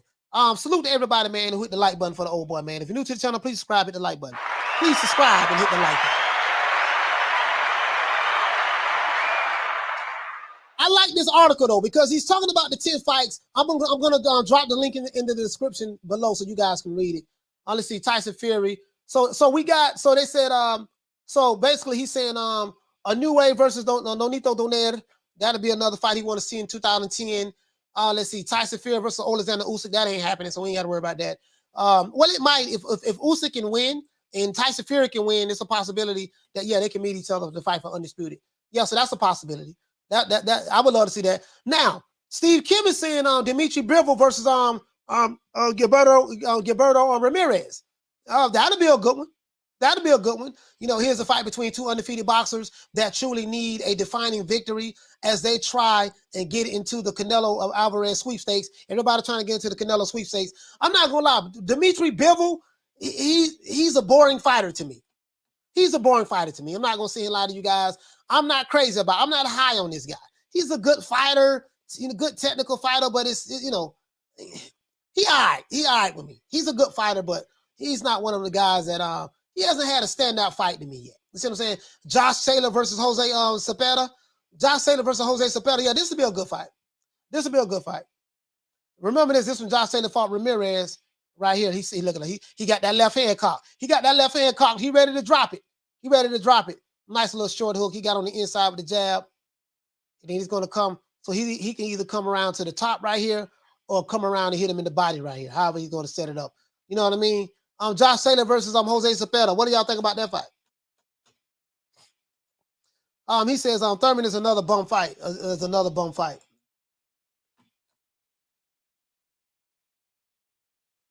Let's see. He said new media that's messed up. Talk about how Ugas not good. I disagree with you. No, I didn't say Ugas was not good. See, your ears are deceiving you. See, a lot of times people don't know how to listen. You're not listening right. I didn't say Ugas is not good. I said that I am not crazy about Ugas' style. There's a difference. I'm not crazy about his style. I'm not impressed with him. That's my opinion. You don't have to agree with it. But I never said he wasn't good. You said that. I didn't. Let's see. Zapata, that'll be, that'll be a damn good fight. That'll be a damn good fight. Jamal Charlo versus Jaime Munguia. Jamal Charlo versus Jaime Munguia. I would love to see that fight. Jamal Charlo versus Jaime Munguia. I would love to see that fight. That'll be a good fight. I think that'll be a good fight. Jamal Charlo versus Jaime Munguia. Jaime Munguia should be fighting for a title right now. Right now, if this guy is as good as they say he is, he's getting trained by a Hall of Famer. I forgot the fighter. I forgot the brother from Mexico who was one of the baddest Mexican fighters that came out of Mexico. Was it Eric Morales? Is it Morales? I forgot who's training him. I think it's Morales. You know what I mean? But guess what? He should be fighting Jamal Charlo. He's number one in the WBC and the WBO. He should be fighting Jamal Charlo or what the dude named Demetrius Andrade. That's what he should be. Yeah, Eric Morales. That's who it was. Yeah, Eric Morales. I got it. You see what I'm saying? So I don't, he got all these goddamn knockouts, 38 wins, 30 knockouts. Okay, he need to get in there. You see what I'm saying? Let's see. Hold on, guys. We got a call coming in, guys. Hold on, guys. Hold on, guys. Hello? Caller, what's your name? Where you calling from? Troy Graham, the Troy Graham Experience. What's going on with your coach? Troy, what's going on with you, fam? Yeah, you were mentioning Conor Benn, man. He's not a power puncher. No, he's an aggressive fighter, but he's not no power puncher. He really isn't. He knocking dudes Yeah, out. He got some power. He got some power now. He knocking dudes out. Who did he knock out? The last dude, Chris Ariola? Not Chris Ariola, Chris Algeri? Chris Algeri, yeah. And who else? I gotta look at who else of note? I gotta look at his resume. Yeah, he hasn't got in there with a lot of the top guys yet. I will say that, but I'm just saying my opinion. Yeah, he can crack. He has some pop to his punch, in my opinion.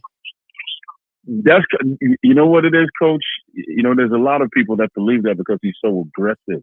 He's not a power. Take my word for it. He's not a power puncher, and as he moves up, that's going to become very evident.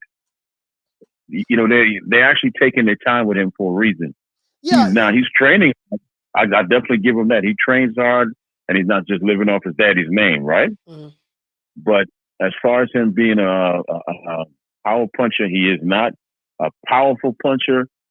No, he's going to take. He's the type that has to hit you a couple of times to get you out of there.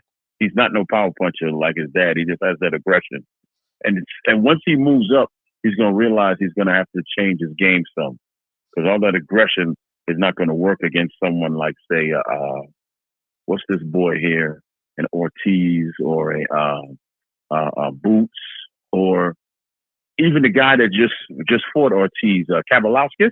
Yeah. He has a fight in those three. Absolutely, yeah. Absolutely. Absolutely. Once he step up in competition, his aggression will betray him, because what happened is these guys are set traps for him. They're set traps for him. And he is a very overly aggressive fighter. I'm not disagreeing with any of that. Mm-hmm. All I'm saying, he does have pop to his punch. I mean, to me, I understand the difference between being aggressive and having power. But I'm just saying, to me, we don't have to agree with it. To me, he does have pop to his punch. That's all. So we just disagree on that. And I'm telling you the truth. What's the word I'm looking for, Coach? He's the guy that he's an accumulator.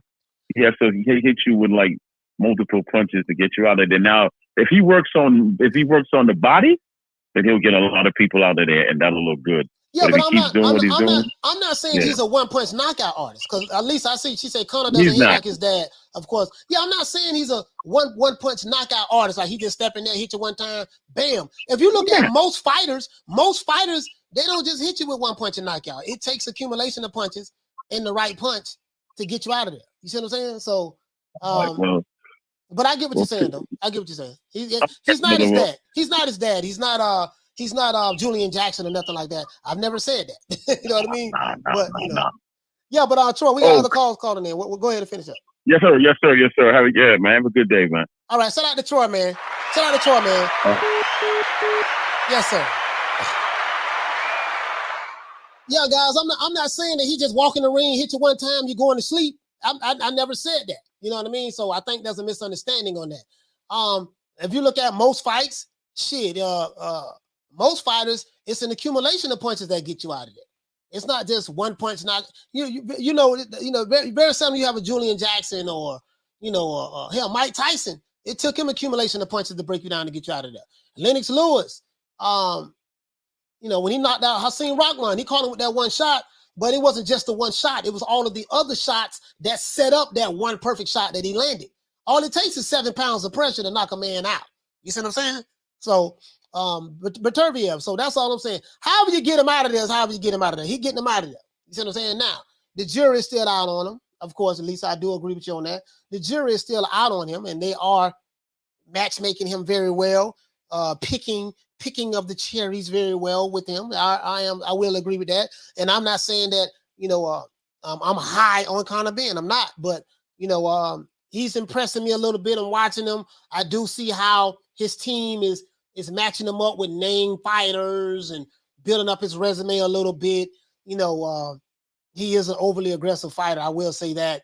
And if he fights a good counterpuncher, he in trouble. He in trouble if he fights a good counterpuncher. But other than that, that's it, man. But does he have a one punch knockout power? I mean, shit. And listen, Bushing, again, all it takes is 7 pounds of pressure to knock any man out.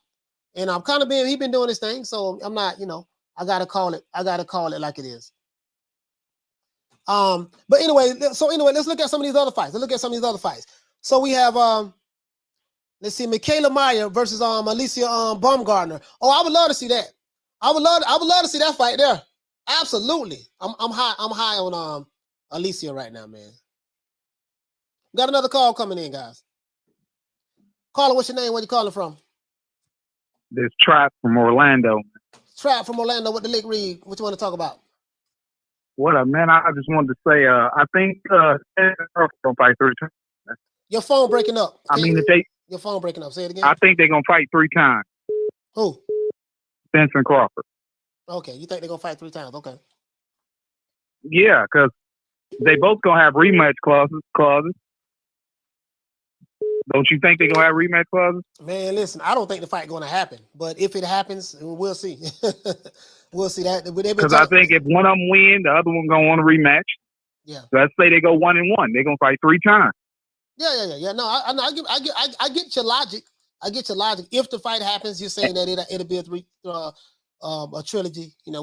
We'll see. But and they can ride off into the sunset. That's a bankroll. They can ride off with a bankroll. I mean, in a perfect world, I would love to see that. All right, man. I'm out of here. Hey, all right. All right. All right. Bet. Yes, sir.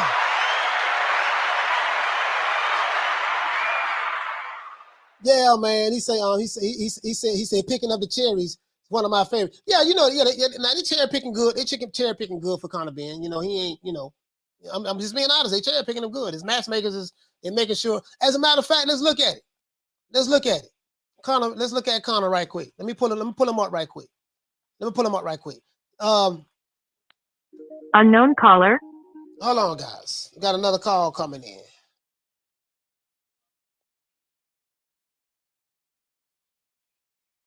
Caller, what's your name? Where you calling from? Hey, I'm calling from New York. This is Jerron, bro. Jerron, what's going on, fam? Another thing, man. Hey, yo, man. I believe Conor Benn is a front runner. A front runner for what? For AB? No, just a front runner in boxing, period. Okay. You know what I'm saying? What I mean, he's the eye test. I'm looking at the eye test. You know what I'm saying? You can look at certain boxers and say, that guy, he's it. Yeah. The it factor. You get what I'm saying? Yeah. Somebody like a Boots. You can look at Boots and tell. Yeah. He's it. He's it. Yeah, Boots is it. Yeah. He's ready right now. Yeah, Boots is you get what I'm saying? Yeah, Boots is it. Yeah. He got a lot of tools in his tool belt. Yeah, too many. Yeah. Hey, but because I seen Conor Benn fight Granada. He went the distance. Mm-hmm. But Granada's tough. I ain't gonna take nothing away from him. But we also seen Danny Garcia knock him out. Yeah. Right? Yeah, First person to knock him out. Yeah. But that's a winnable fight for Adrien Broner. Because Adrien Broner's a counter puncher. He just don't let his damn hands go. Like after that Madonna fight, I'm gonna tell you something. Somebody in boxing, you could tell they didn't give a care about AB. You know what I'm saying? Because he was not supposed to take that Madonna fight. He was not supposed to just jump 2 weight classes and go straight into Madonna, man. Yeah, that was never supposed to happen. That was bad matchmaking. That was bad matchmaking. And that's what I realized. And I'm like, man, that was bad matchmaking. But I respect Adrien Broner because you got to look at all his fights up to the last fight. Yeah. Fighting all top competition, man. Yeah. So you got to respect that. He ain't ducking no smoke. Nah, he ain't ducking no smoke. You ain't never heard Adrien Broner like, nah, I ain't fighting this dude. You got to, nah. Adrien Broner, nah. Yeah. Nah, and you put him and Keith Thurman together. Oh, you put him and Keith Thurman together. That press conference would be stupid. Listen. I'll be the first one to spend $80 for that pay-per-view right there, bro. Hey, look. Hey, I can hear AB saying right now. Keith Thurman, shut that soft ass shit up. I can hear it right now.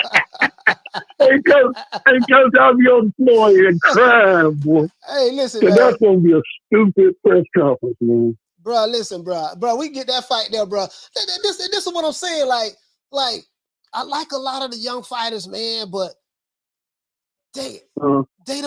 To me, they don't have that it factor from a personality standpoint. I don't. Nah, you got to bring. And I'm not hating on none. I'm saying whether it's Devin, whether it's Shakur, whether it's Conor Benn, whether it's Boots, whether it's Virgil Ortiz. I love all of those guys, but I don't see the. I don't see the Thurman. I don't see the AB from a personality standpoint, from being able to captivate the audience, pre-fight and take over an interview, stuff like that. I don't see that. It's like they don't. That's how you become a superstar. Yeah.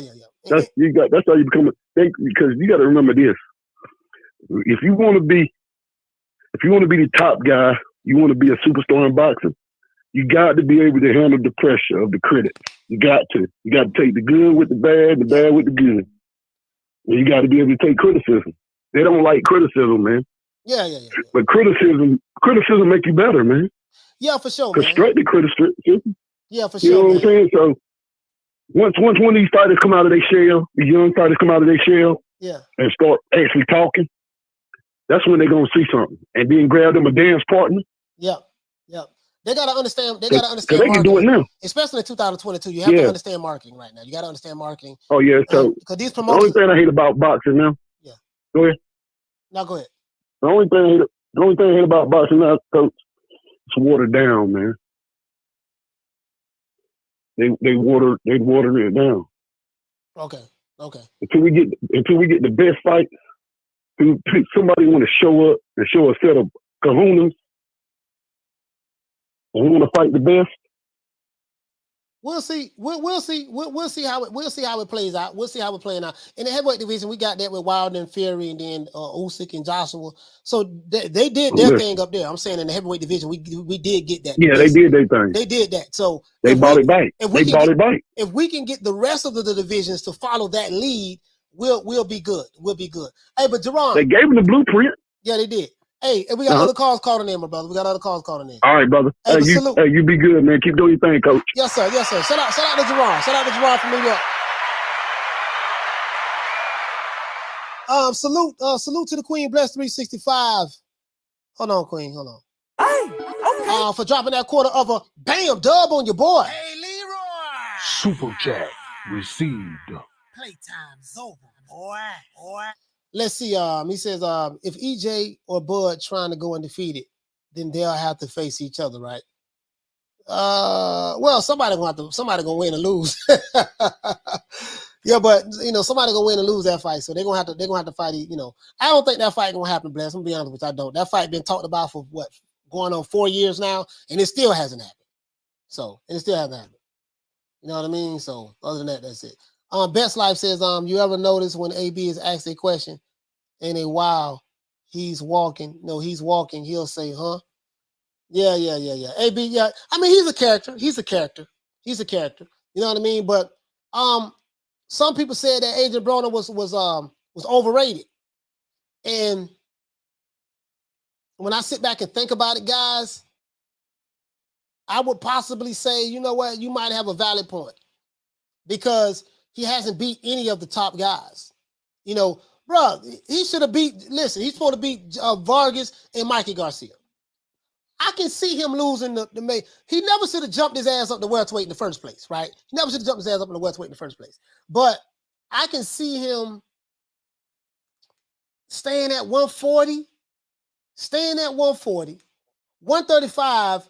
He could have, because he could have made that weight if he was disciplined enough to make the weight. But let's say even if he outgrew that, he could have stayed at least 140. 135, he should have probably stayed there. 135, 140. But 147, it was just too big, too physical, too strong. And, you know, too big, too physical, too strong. You know what I mean? So, in my opinion, and I just think that if I know Adrian Broner needs the money, I know he needs the money, but yeah, I would have stayed away from Conor Benn. Adrian Broner don't do well with aggressive fighters. We seen how when Marcos Maidana, how aggressive he was against Adrian Broner. We see how Sean Porter, how aggressive he was. He doesn't do well against aggressive fighters. I just think that'll be a bad matchup stylistically for Adrian Broner. Now, I'm not saying that I don't want to see the fighting. I'm protecting Adrian Broner. I don't believe in protecting no fighters. You know me, shit. I don't protect no goddamn body. But I'm just saying stylistically, he doesn't do well with aggressive fighters. When you get too aggressive with him, he's going to go in his shell. He's going to go in his shell. But now, this is what I mean by they are strategically picking the cherries for Conor Benn. Conor has 20 wins, 13 knockouts, 7 by decision, okay? He fought Chris Algeri. That's a name guy because Chris Algeri was a former champion. But let's be real, Chris Algeri, nobody. Chris Algeri, let's be real. Let's be real. Let's be real, dog. On paper, it looked good. Chris Algeri fought Manny Pacquiao. He fought, see, this is what I do, right? This is what I do. When you're going to telling me a guy's this monster, right? When you're going to telling me a guy's a monster, I look at, okay, who did he fight and who did he beat? He got knocked out by Conor in the 4th round. Michael Lespierre, he fought a dude named Tommy Coyle. Tommy Coley or Coyle or whatever the case may be. Danny Gonzalez, Angel Hernandez. He fought Errol Spence. Spence stopped him in the 5th round. He fought Amir Khan. Amir Khan got a unanimous decision against him. He fought Manny Pacquiao. Manny Pacquiao got a unanimous decision against him. He dropped him like quite a few times. And then he fought Ruslan Provodnikov. I don't know. I never knew how to pronounce his name. So that was a pretty good fight, 2014, Emmanuel Taylor.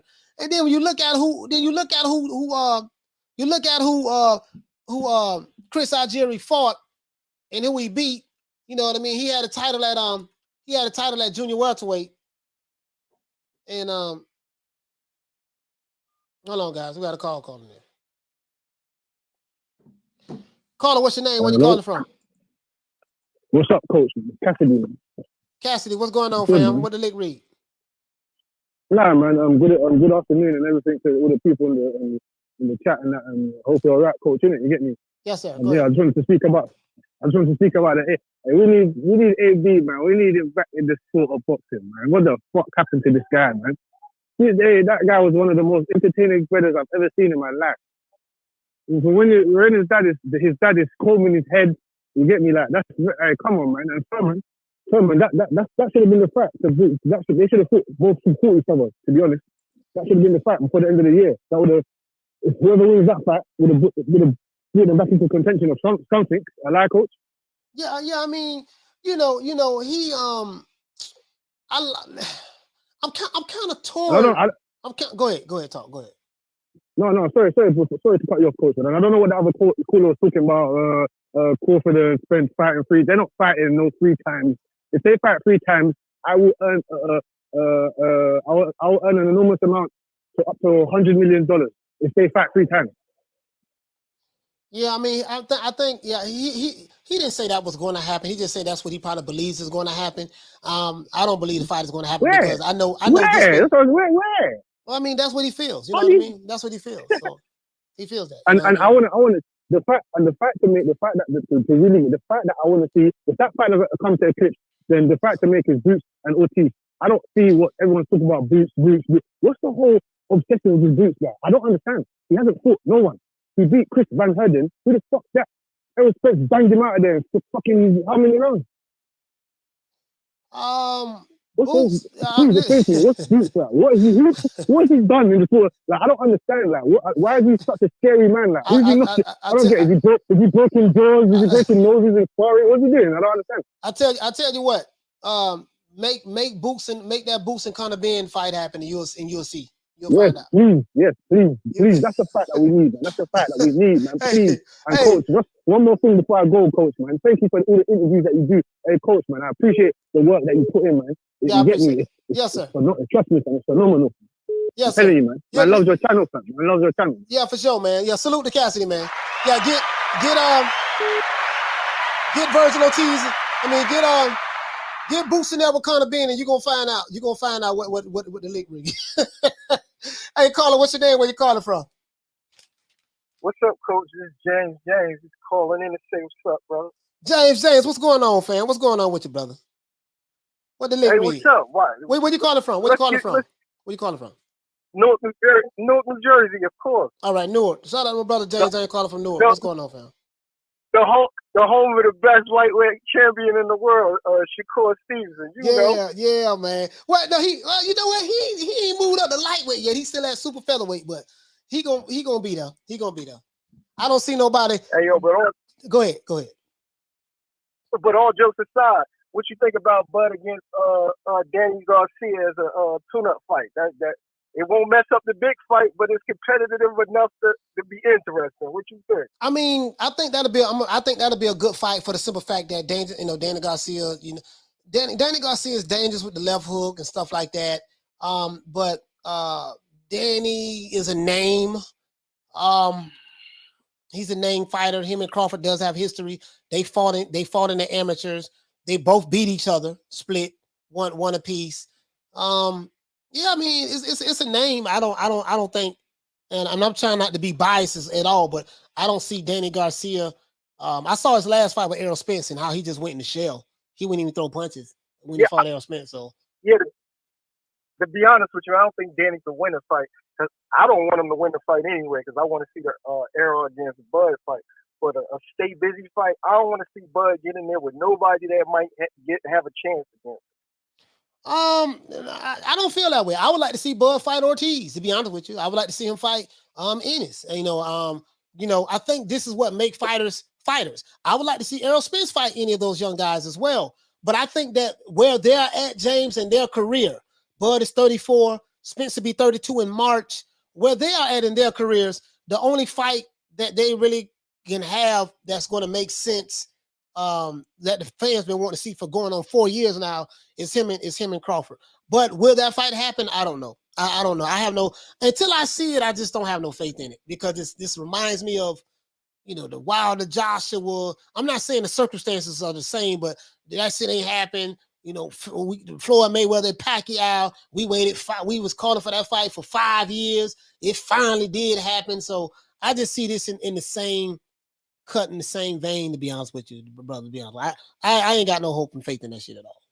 I'm being honest. Yeah, I know a lot of people don't, but I just feel like Crawford need to stay busy fight. Why not Danny Garcia? A little history, it makes for good theater, and it could put some butts in the seat. That's all I'm worried about. Oh, okay, all right. Well, yeah, man. He don't need no stay busy fight. Danny Garcia probably need a Danny Garcia because he haven't fought since. Danny haven't fought since 2020. I think when Errol Spence beat him, 2020. That was his last fight. Going into 2022. So, but no, I see what you're saying. Stay busy. Yeah, have something to stay busy until that fight. Yeah, I got you. I got you. I got what you're saying. I was thinking you meant tune up, but I got what you're saying. No, just to stay busy until to that Errol Spence fight, if it happens, come to fruition, because you don't want him going into that fight. When did he fight Porter? In November? So he'll be out of the ring Yeah, he'll be out of the ring a whole year if he fights in November, because Spence got to fight, let's say, March, February. It's going to take 6 months to promote and all that other stuff to get to the fight. So why not take a tune-up against Danny or somebody of that ilk? Yeah, but we're assuming that Crawford is going to be sitting around waiting on Errol Spence. That's we're assuming that. I don't think that he's going to do that. I think he's going to fight somebody else. There's no need of sitting around waiting on one guy. There's no guarantee that you're going to get that one guy, while waiting on him. That doesn't make any sense. So he should fight. He should fight someone else. Fight Conor Benn. I wouldn't mind seeing Terence Crawford fight Conor Benn. I'll go to the UK. Hey, look here, man. Eddie Hearn, you paying big money, right? Okay, cool. Check this out. I'll fight Conor Benn. Tell Conor Benn, he's an aggressive fighter. I know he's your top guy. He's supposed to be this monster over there in the UK. Conor Benn, I'll fight him. That's what I would do. I'll fight Conor Benn. You get that money. I'll fight. Listen, Big Fish said strap season. So if Big Fish serious about strap season, just forget all that money, 60, 70, 30, all that crazy stuff. After you get this next strap, if you could get past Ugas, get in that ring with Bud, let's make this happen, man. We'll see, man. James, we'll see, man. You more optimistic than I am, my brother. You ain't got no faith, Coach. You ain't got no faith. But thanks a lot, man. You have a good day, bro. Enjoy the show. Yes, sir, man. Shout out to James, man. Shout out to James. I hope like hell James is right. But listen, you got 3 young fighters. You got Bruce Ennis, who's a monster, who could potentially beat Crawford. You have Virgil Ortiz, who's a monster, who could potentially beat Crawford. And you have Conor Benn, right? Some would say he's not a monster. Some would say he is a monster. Then some would say he's a knockout artist. Some would say he's not a knockout artist. But shit, go ahead and I'll go to get on the phone with Eddie Hearn. You don't have any promoters. You don't have to worry about no politics or none of that shit that's related to the promotional companies and networks. You fight on a fight-by-fight basis, kind of like how Sugar Ray Leonard did it, how Canelo Alvarez is doing it, how Tommy Hearns is doing it, how Mike Tyson did it prior to signing with Don King. Mike Tyson used to fight on a fight-by-fight basis with promoters. He had a good team around him at that time. Yeah, I do that shit. Go to the UK, get that money. Go look at man, go fight Conor Benn. He's his monster. Nigel Benn is his father. He's a knockout artist. Terence Crawford is chinny. I say all that shit. Terence Crawford is chinny. Conor Benn is a knockout artist. Crawford, he's getting old. That's how I will promote that shit. Send his ass to the UK and we'll that's how I promote it. Man, Crawford, he ain't, I promote it just like that. He said, Cole, stop it. Boy, away. Being he'll fight. He say, Coach, stop it. Keep Bud away from being. He will fight later. No, I'm just saying shit. Listen, shit. If this dude is who y'all say he is, shit. Conor Benn. If he who you say he is, my motto, bro. If he is who you say he is, he need to do that. He said, why y'all think Taylor moving up to not fight for a title? Makes no sense. Until Taylor actually, well, Taylor did say he's moving up to 140, 147. He did say that. Mad Dog, they said y'all got to stop the man down stuff. The last person Spence put to sleep was Yella Beezy. Let's see. I think the last time. Let's see. Hold on. That's a good question. But see, this is what I look at, guys. So I look at Conor Benn. I'm like. Samuel Vargas, he knocked him out in the first round. Adrien Granados, he went 10 rounds with him. And then Chris Algeri, he knocked him out in the 4th round. And then he fought Sebastian Formella. He went the distance with Sebastian Formella. Sean Porter went the distance with Sebastian Formella as well. And then you look at all these other guys. So they picking the cherries pretty good, building them up, bringing them on slowly. This tells me that he's not, Eddie Hearn doesn't feel like he's ready yet to jump in there with some of the more elite welterweights like Ennis. And Cassidy said, who is Bruce Ennis? Bruce ain't really nobody. I tell you what. If I was Bruce Ennis, if you heard what Cassidy said, call Eddie Hearn and say, hey, look here, man, I want to fight your boy Conor Benn. I want to fight Conor. They say ain't nobody. They say ain't nothing special about me. I want to fight Conor. I doubt if Eddie Hearn make that fight. Cassidy, my brother, they make that fight. You're going to find out who Bruce Ennis is. I promise you. You're going to find out who he is. You're going to find out who he is real quick. You know what I mean? There's a reason why Conor Benn is calling out Adrien Broner, Kell Brook, and Amir Khan. As a matter of fact, here you go right here. Hold on. Let's go right here. So this is Conor Benn, and this is Chris Algeri. Chris Algeri is a name only. He's known for getting beat by Manny Pacquiao, Amir Khan, and getting stopped by Errol Spence in the fifth. And that's what he's known for. He fought 3 top guys, and we seen how that happened. 4 top guys, and we seen how that happened. So let's be real, guys. Let's be real. He's a former champion. He was the WBO. He was the WBO junior welterweight champion. He was that. That is true. But let's be real. Chris Algeri ain't nobody. I can't sugarcoat it. You know, when I think of, don't nobody be walking around, oh shit, Chris Algeri. Oh my gosh. Ain't nobody talking about no damn Chris Algeri. The man ain't nobody. I'm just keeping it Gucci with you. I'm just keeping it Gucci with you. He said that's the way. He said that goes both ways, coach. Who Boots beat? Yeah, you're right. Who Boots beat? No, listen. I totally agree with you. Let's go over here. Let's go to Boots. Let's go to Boots. I totally agree with you. Hold on. We can look at who Boots beat.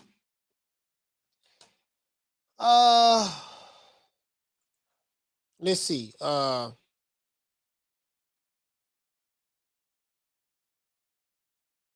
on. Oh, sorry, I put Boots. I meant to say Jerron. Yeah, I mean that go both ways. If you look at the young fighters, hell, let's look at all the young fighters. Fuck it. We got Conor Benn, Jerron Ennis. Let's look at Virgil Ortiz. Let's look at all the young fighters. Hold on. Let's do that. Let's look at all the young fighters. Let's do that. Okay. Let's look at all of them. So what is Conor Benn, Jerron, and so these are the 3 guys, right? So let's look at all the young fighters. Let's do that. He said it's like Amir Khan fought that Cuban he lost to in the Olympics. He was retired and Amir Khan beat him. He says, what do you think of Frank Martin, coach? He's up and coming. He's a fucking monster. Frank Martin. What weight division does he fight in, my brother? Let me know what weight division you fight in. Because I don't know if I've seen any of Frank Martin's fights. But hold on, but let's do this. Okay, Conor Benn, he fought Chris Algeri, Adrian Granados, Samuel Vargas, Sebastian Formella. So his last 4 fights, he's fought some named guys, okay? Stop right there. We go to Jerron Ennis. His last 4 fights, he beat Thomas Delorme, named fighter, Sergey Lipinets, okay. Chris Van Herding, I remember that. That was a no contest. That was a headbutt cut or something like that. So you can go here and say Boots haven't fought anybody because he had a bunch of no names here. He got a bunch of no names here outside of Sergey Lipinets and Thomas Delorme. So I see what you're saying. You may say, well, shoot, Conor Benn fought better fighters right here, more better named fighters. Okay, I can say. Let's go to Virgil Ortiz. He's fighting Michael McKinson. He's fighting Michael McKinson. So to be announced next year, he fought on the Mean Machine, Kavalaskis. Then he fought Maurice Hooker, 140-pounder. Maurice Hooker was a 140-pounder, right? Then he fought Samuel Vargas. He knocked him out in the 7th round. And then when Conor Benn fought Samuel Vargas, Conor Benn knocked him out in the 1st round. He did it faster than Virgil Ortiz. So that means he'll beat Virgil Ortiz. That was the triangle theory. Unfortunately, in boxing, the triangle theory doesn't work. So when you look at these guys' record, Ortiz got 2 good names, 3 names on his record, on his resume. Jerron Ennis has 2 good names on his resume. Conor Benn has 1, 2, 3. I mean, you'll say 4. You see what I'm saying? So really, they kind of, they picking. The cherries being picked on all across the board. The only way we're going to know what any of these guys really got, they are going to have to fight each other, or they're going to have to get the other champions in the ring. Errol Spence ain't fighting none of these young guys. Crawford probably won't fight him neither.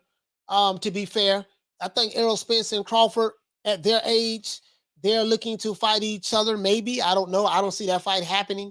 But if they don't fight each other, you know me, I don't believe in babysitting no fighters. Fight them young guns.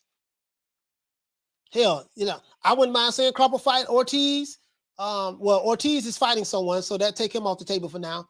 Jaron Ennis has an open. I don't think he has anybody he's fighting right now, but Crawford ain't gonna make no money fighting Ortiz, fighting Jaron Ennis. He barely has a fan base. I'm gonna be honest with you, he barely has a fan base. I don't even know if he's selling out venues like that. And I tell you guys, you can't look at YouTube. You hear the guys talking on YouTube. YouTube is not a reflection of boxing fans. YouTube is a reflection of YouTube. You might have people who are part of certain groups, certain YouTube channels, and they cap it for whoever they cap it for based on their loyalty on YouTube. But it doesn't represent the boxing fans. So the boxing fans are going to determine, what's what at the end of the day. But yeah, so these three young guys, they need to fight each other. I ain't we say Blair Cobb. Yeah, Blair Cobb. Let's look Blair Cobb up too. He's another young one, right? He's another young one. Blair Cobb. Oh, so he's the WBC 5'7". Now, Blair Cobb has been calling out Boots Ennis. Blair Cobb is 15-0. He wants to fight Boots Ennis. I think they sparred before as well. Blair Cobb ain't fought no goddamn body neither. So, these young guys, they really don't have a whole lot on their resume. They're going to have to get in the ring with some of the top guys. And this is why the young guys are calling the top guys out. He says, Halim says, he said, Conor Benn avoid Boots and Ortiz. He won't even mention their names. He won't mention their names, brother. Being honest with you. As a matter of fact, he go Conor Benn right here. Hold on. Let me do this. Let me do this, though. Let me do this. Let me do this, guys. Hold on. Let me do this. I want to pull up because we can look at. I want to pull this up. Hold on, guys. Blair Cobb. Yeah, Blair Cobb ain't fought no goddamn body yet. And not Now that doesn't. You can only get in the ring who you can get in the ring, guys. You can only get in the ring. See, this is the thing too. We can't punish a fighter for he ain't fought none of the top guys yet. Okay, but if the top guys don't want to fight him, we can't punish the guy for the top. We can't punish the fighter for not being able to get the top guy in the ring if the top guy don't want to fight him. We can't punish him for doing that. Hold on, let me see. I'm trying to see something, guys. No, I thought I had it up. I thought I had a receipt up. We can't punish a guy for not getting the guys in the ring. If the guy don't want to fight him, at some point in time, you can't punish. Oh, he ain't fought this guy. He ain't fought that guy. You can only fight who's willing to get in the ring with you, to be honest with you. Shout out to Bless 365. The stickiest of the icky. You want to smoke with the old boy, Rick James? Shout out to the Queen Bless 365. Hey, okay. For dropping that quarter of a bam dub on your boy. Hey, Leroy. Super chat received. Playtime's over, boy. Let's see. Caller, hold on for a minute. Bless says, can we get the commandments read, coach? I see some commandments being broken. Okay, we gonna get the commandments. I promise you that, Queen. We gonna get the commandments. I'm finna put them up right now. Hold on. Caller, what's your name? Where you calling from? Hey, Coach, this is Hawk calling from Maryland. Hawk, what the link read, baby? What you want to talk about? Oh, just one quick thing I want to say. Your favorite promoter will throw his hat back in the game in 2022. Don King is promoting the guy that Canelo Alvarez wants to fight. Yeah, I know. Yeah, I talked about it on the show about a couple months ago. Yeah, he got a couple fighters on the contract. Yeah. And okay, I just want to make sure you ain't. Okay. No, I'm saying, and they're fighting in the country that was formerly known as Zaire. They're fighting in the Republic of Congo. Yeah, that used to be Zaire. That's where they're fighting. Well, we don't know that's been official yet. But right. They're saying Canelo wouldn't mind fighting in Africa, so that's where they'll probably fight at. If that happens. I don't know. All right, Coach. That's what's up. Okay, yes, sir, man. Shout out to Hulk, man. Shout out to Hulk, man. Shout out to the main man, Hulk. Hey, let's put up on Rashidi Ellis as well. Rashidi Ellis. we got some young guys, man. We got some young guys, man. That we got some young fighters. We can't punish the young fighters. It's kind of damn. Rashid Ellis, he don't even have a. All right, let's go to BoxRec. Let's go to BoxRec. Rashida Ellis don't even have a wiki page, so let's go to BoxRec. Rashida Ellis, you can only fight, who you can get in the ring. And I think sometimes, like I get it. Let's look at the person's resume, who are they fought.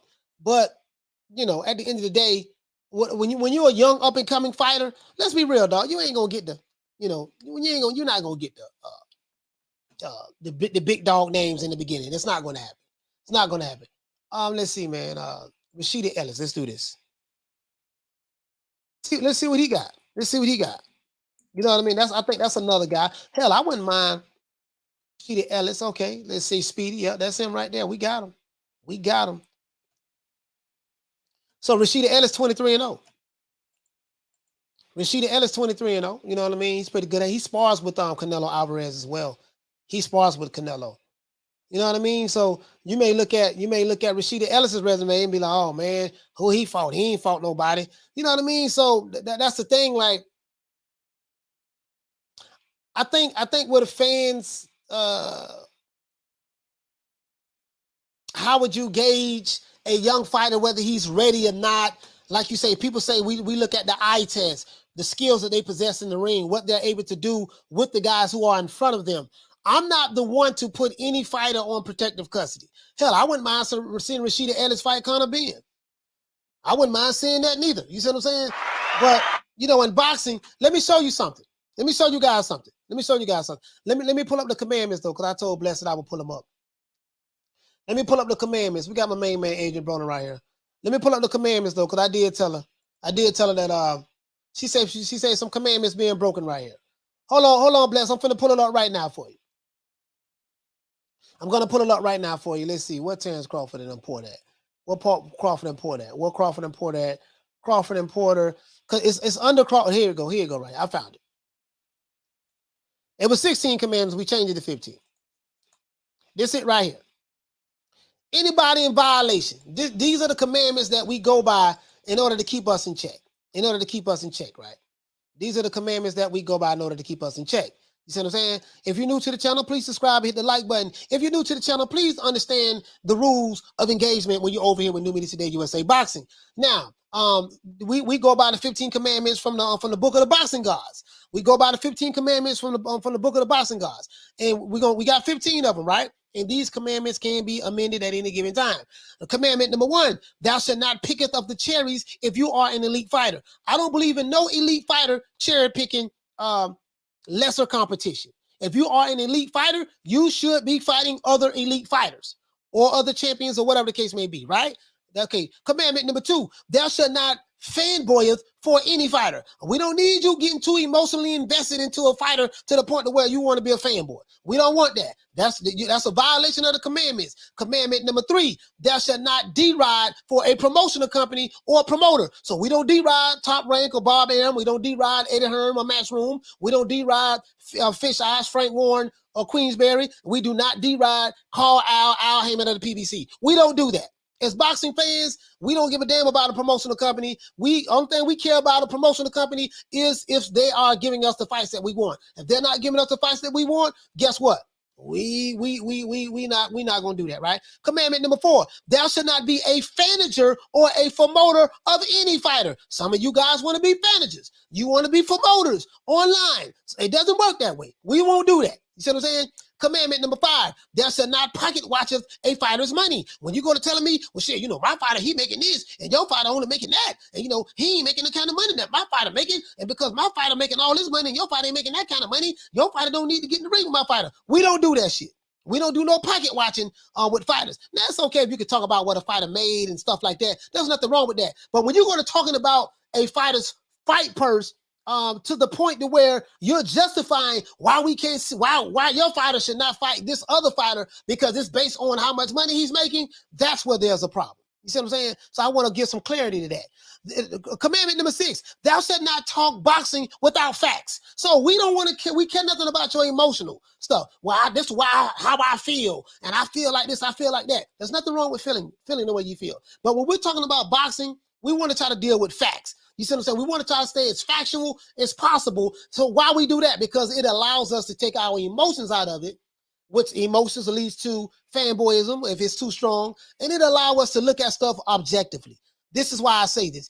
Commandment number 7, thou shalt not get too emotionally invested in a particular fighter. If your ass get too emotionally invested into a particular fighter, your ass is a fanboy.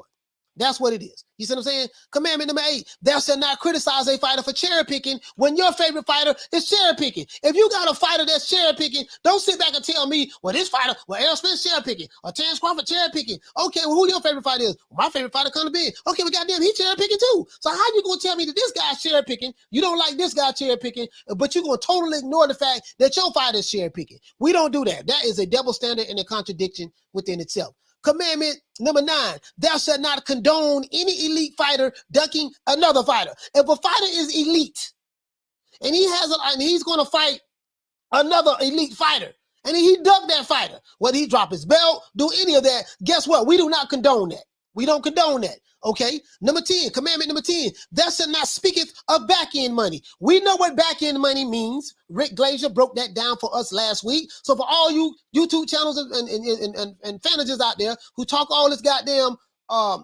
back-end money stuff, you don't know what the hell back-end money is. Back-end money doesn't even exist. But that came from the Alphabet Boy channels. They were pushing that narrative out there. And hell, they didn't even know what the hell back-end money was. But thankfully, Rick Glazier broke that down. Okay, number 11.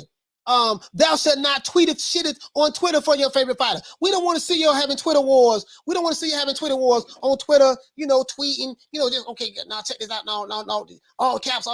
Shit, I'm gonna pull up. I'm gonna shoot you. Yeah, that's what I'm gonna do. Come to my city, homie. You better ask somebody about me, homie. We don't want to see all that. All caps. We don't want to see all that. You know what I mean? We ain't doing all that there. You know what I mean? Commandment number 12, thou shalt not threaten people on YouTube if they disagree with you. Now, I had experience with this from the Wildettes. I've been threatened plenty of times. I just got threatened not too long ago from a guy. You see what I'm saying? Last week sometime. I don't get as much threats as I used to, but you get what I'm saying. Thou shalt not threaten people on YouTube if they disagree with you. Commandment number 13, thou shalt not speaketh of undisputed if your favorite fighter has the French fries belt, aka better known as the franchise belt. If your ass got the French fries belt, he ain't undisputed. I don't give a damn what Mauricio Suleiman says. I don't care about none of that shit. Commandment number 14, thou shalt have permission to be a fanboy of an old school fighter only. This is the only exception to the rules. Examples are Muhammad Ali, Sugar Ray Robinson, Marvin Hagler, Sugar Ray Leonard, etc., etc., etc. You are allowed to be a fanboy of an old school fighter or multiple old school fighters. I have no problem with that. Now, any fighter that's currently fighting right now, that fanboy shit got to go. And commandment number 15, thou shalt not violate any of the commandments under no circumstances. These are the commandments that all of our subscribers must believe in order to be a subscriber of this channel. And that's what it is, man. That's what it is. Those are the commandments. You can go on over here, man, to the community tab and look for let's see, Terrence Crawford right here. When you see this guy smiling, pointing like this, you're in the right place. This is where you can find the commandments. This is the code that we go by. So when the other dude said you got to be on code, no. I'm on code. I'm on the 15 commandments from the boxing gods. That's the code I'm on. You see what I'm saying? I'm not on the race baiting code. I'm not on the race hustling code. I'm not on the pushing narrative code. I'm not on being bought by fighters or promotional companies or fighters' fathers, and I'm a cap for them because they come on the show and give me an interview. We don't do that over here. We respect them. We're gonna we're gonna do the interview. But what I'm not going to do, I'm not going to be the guy that's going to be an advocate for a particular fighter, promotional company, or whatever because they gave me some favors or paid me something. If I do that, then I'm no different from the LDBC. I'm no different from the Boxing Boys. I'm no different from any of these other guys. I won't do that. I don't have any emotional investment into any of these companies, any of these fighters, any of these managers or promoters. I don't. I love the sport of boxing. If you're gonna give me the fights that we want, guess what? I'm a ride. That's where we at over here. You see what I'm saying? Because I would not refuse to compromise my integrity for any of that. You know what I mean? I don't want, and that's all I'm saying. That's all I'm saying. Give us the fights we want, dog. And you have a home over here. You can come over here. We love these fighters. We love what they're doing. But what we're not gonna do, we're not gonna see. Remember, I told you guys, you have the old new media, and then you have the new media.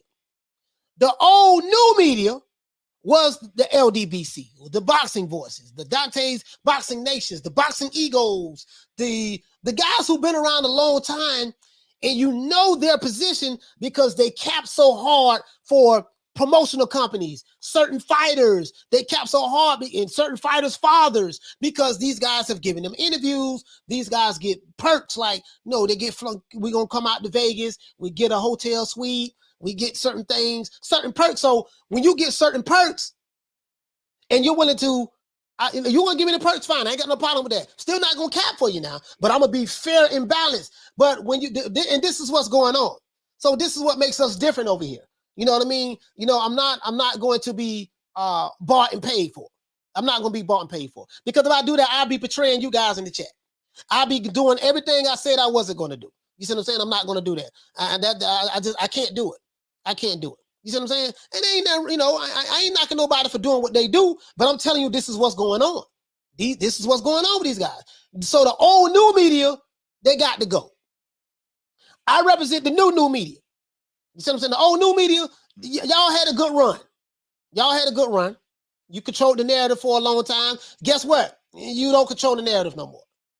Little old, you got us over here, New Media Today, USA Boxing. We right now, we running this shit now. We running it right now. By ourselves. Yeah, we ain't got the subscribers, but we ain't been around 10, 11 years. We haven't been around 10 or 11 years. So it's unfair. December 31st will be 1 year that I've been doing this in 3 days. So we might as well say 1 year. It's unfair to compare 1 year, almost 10,000 subscribers. We are at 9,500. Almost, we over 9,500, almost 10,000 subscribers in 1 year. It's unfair to compare me to someone who's been around for 10 years. Just started. But wait the next year though. Next year. So the people have spoken. I represent the new media, not the old new media. The old new media, they bought and paid for by PBC. They bought and paid for by Top Rank. They bought and paid for by Matchroom. They bought and paid for the old new media. I represent the new media. We gonna cut out all the bullshit and get straight to boxing. That's what we going at. And we gonna be fair with everybody, right down the middle. You see what I'm saying? And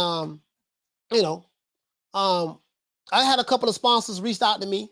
Some people reached out to me. So we looking at some things. The channel gonna be huge. We almost at 10,000 subs in a year. So the channel we gonna do some things. We're gonna do some things, guys. The podcast is picking up.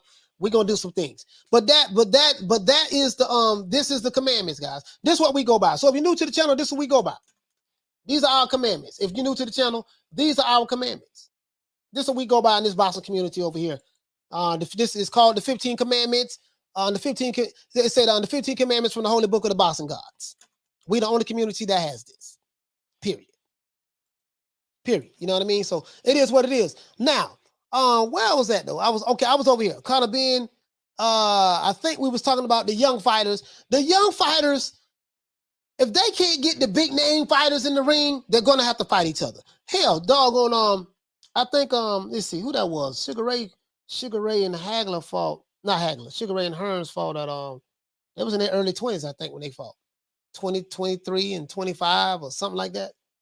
Let's see. When Sugar Ray, hold on, let's pull up Sugar Ray. Let's pull up Sugar Ray. When Leonard and Hagler fought, they was young. They was young when they fought. Let's see. Hold on. They was young. I want to make sure I get their right. I want to make sure I get their age correct though. And Sugar Ray was born 1956, if I'm not mistaken. I think he was born 1956. Yeah, he was born in 1956. Let's go on down the Yellow Brick Road, man. Let's see. He lost to Roberto Duran there. He fought Wilfred. I remember he fought Benitez. He fought Benitez. I think he was 23 years old when he fought Benitez. He was 23 years old when he fought Benitez. Sugar Ray. I'm finna show you something. I don't agree with that. Oh, they too young. We got to let the fight marinate and all that other bullshit. Let's see. Well, this was Sugar Ray fought Floyd Mayweather Sr. He fought Floyd Mayweather Sr. in 1948. I mean 1978. Sorry about that. I'm talking about 48. Woo. 1978. Then he fought Wilfred Benitez. I think he was 23 years old here. He was 23 years old when he fought Wilfred Benitez. You see what I'm saying? He was fought Roberto Duran. He was doggone 24 years old and he lost. So then he fought. See, he had a loss right there. 2071. He had a loss. He didn't. His career wasn't over with, and he was fighting at a fight by fight basis. He was a free agent. You know what I mean? Thomas Hearns, him and the Hitman. He was 24 right there. He was on 24, going on 25, I think. 24 or 25. He was going on 25 right here. So all this shit about, these young fighters, they too young. They don't need to be fighting right now. They got to let it marinate. Bullshit. The old school fighters didn't do that. No, you're a young, strong fighter. I'm a young, strong fighter. We ain't letting nothing marinate. We fixing to fight each other. So I feel bad for these guys now. I really feel bad for these guys, now, because, when I say guys, I mean these boxing fans who just coming in the game 3, 4, 5 years ago. They don't get it. They don't understand, they don't understand what it is. Because their introduction to the sport of boxing is cherry picking, propaganda, fanboyism, tribalism, how much money my fighter got, their introduction to the sport is different from my introduction to the sport. So all of that shit about fighter, we gotta let the fight marinate. No, bullshit. No. Listen, Hagler, Sugar Ray Leonard, Roy Jones, Sugar Ray Robinson, Mike Tyson from 1985 to 1988. He was in his prime. Those 3 years he was in his prime. After that, he was done. After that, he was done. You know what I mean? Just shout out to the Queen Lisa Bells. She said, we don't want to see these guys fighting in middle age. Well, we sure enough don't. He said, Coach, Mike Tyson was 18 when he started. What you mean? He wasn't 18 when he started boxing? He wasn't 18 when he started boxing. I don't know what you mean by that, Harleen. Clear that up for me. He said Leonard had some nuts for being considered a pretty boy type. Yeah, and Leonard didn't even grow up in the hood or the projects or none of that. Yeah, both of his parents in his life. He grew up in the middle class guy, but Ray Leonard was a motherfucker. Ray Leonard was a bad boy. Yeah, he said, yes, Sugar Ray Leonard is the best fighter in the world ever witnessed. Yeah, Nick Rich is a fanboy of Sugar Ray. She get a pass on that. I can't get mad at her. I can't get mad at her for that. That's no, you're not in violation. You're not in violation. Let's see. How you say Hagler clouded Hearns around the BK is over. Yeah, I don't know what you meant by that. Lisa, you say James Lewis Ortiz. I didn't know he was in discussions. Wow. Let's see. Yeah, I'm just saying though. I'm just saying, like, the way I see it, you know what I mean? Like, these, like, I'm gonna tell you something, bro. Let's pull this up. See these dudes here, man. Like, I feel bad for these fans. Okay, we're gonna get off these young guys. These young guys ain't Virgil Ortiz, Adrien Ennis, Conor Benn. Like, there's no way. Let me just stop right here. Let's go to I said Adrien Ennis, right? Let's go right here. See, if this was Sugar Ray Leonard, Adrien Ennis he's 28-0 with 26 knockouts. He fought Thomas Delorme and Sergey Lipinets. Now let's go over here to Sugar Ray Leonard. And how old is Boots Ennis? Boots was born in 1997. He's 24 years old. Okay, let's go to Sugar Ray Leonard. Sugar Ray fought Wilfred Benitez at 23 years old. At his 26th fight, he was fighting a monster, Wilfred Benitez. Let's go on over here. Let's look at Wilfred Benitez. A lot of these young whippersnappers, they don't know who this is. They don't know who Wilfred Benitez is. Wilfred Benitez was a bad boy. Let's see. When he fought Sugar Ray Leonard, Wilfred Benitez was 31-1. Well, he was 31-1. He was 38-0. He was 38-0 when he fought Sugar Ray Leonard. He was 38-0 when he fought Sugar Ray Leonard. Wilfred Benitez. Wilfred Benitez was the bad boy. He don't have some hell of a fights, man. He lost to Tommy Hearns. He lost to Mustafa. I remember that fight. Davey Moore. He kept fighting. 86. He kept fighting. He was past his prime, to be honest with you. He just kept fighting. And you know, as you get older, you keep fighting, you lose. He ain't been fighting all these other fights. But I'm just saying though, when Sugar Ray Leonard was 24 years old, which was 23 years old, he fought Wilfred Benitez, who was 38-0. And then Sugar Ray fought Roberto Duran. Had a loss right there. In today's time, these dudes feel like that a loss means it's over with. And let's look at my main man, Marvin Hagler. Now I'm a fanboy of Marvin Hagler now. And I love Marvin Hagler, the marvelous one. Marvelous Marvin Hagler. You know what I mean? Let's do this. Let's look at Marvin Hagler. Marvin Hagler, he didn't get a shot at the title till his 50th fight. 50 fights. So I don't want to hear all this shit about, what side of the street a nigga on and we need to let the fight marinate and build it up. Man, damn all that. No. I ain't no. I'm cut from a different cloth, bro. Cut from a different cloth. I want to show you something. I want to show you something. I got to show you this. I want to show you something. This guy right here, we're going to put some respect on his name. We're going to put some respect on Marvelous Marvin Hagler name. This guy right here, for all you young whippersnappers, I want you to look at this guy. Study this guy. They saying that, Errol Spence reminds of Marvin Hagler. Bullshit. That's a disrespect to Marvin Hagler. And I'm not disrespecting Errol Spence. I'm just saying, don't say none of these dudes, these middleweights, these young fighters remind you of Marvin Hagler. Bullshit. They ain't had enough fights for me to even come to that conclusion. This guy here didn't duck no goddamn body. This guy here fought everybody. And as a matter of fact, this guy right here, if you said, hey man, look here, man, people saying that you ducking this dude Crawford, you don't want to fight this dude Crawford. You know what Marvin Hagler would say? Hey, look here, Bob Arum, make that Crawford fight happen. And he had to get the government involved in order for him to even get a shot at the title. That's how much he was avoided. Look here, man, make that fight happen. Make that fight happen. Well, wait a minute, man. You need to fight on our side of the street first to get the belts. No. Damn that other side of the street. Get that nigga in the ring. Get him on. Matter of fact, I'll call him my goddamn self. Marvin Hagler. Hello, who this? Hey, Crawford. Who this is? Crawford. Yeah. Check this out, baby boy. We gonna make that fight happen. I got the contract getting typed up right now. Let's get together and make this fight happen right now. But you don't want to clean up your side of the street first? What? We were different promotional companies. Man, damn, fuck the promotional company. We gonna make this fight happen right now. I'm tired of people talking about you supposed to be this and that. Well, I'm finna find out what the deal is. That's what Marvin Hagler do. That's what Marvin Hagler do.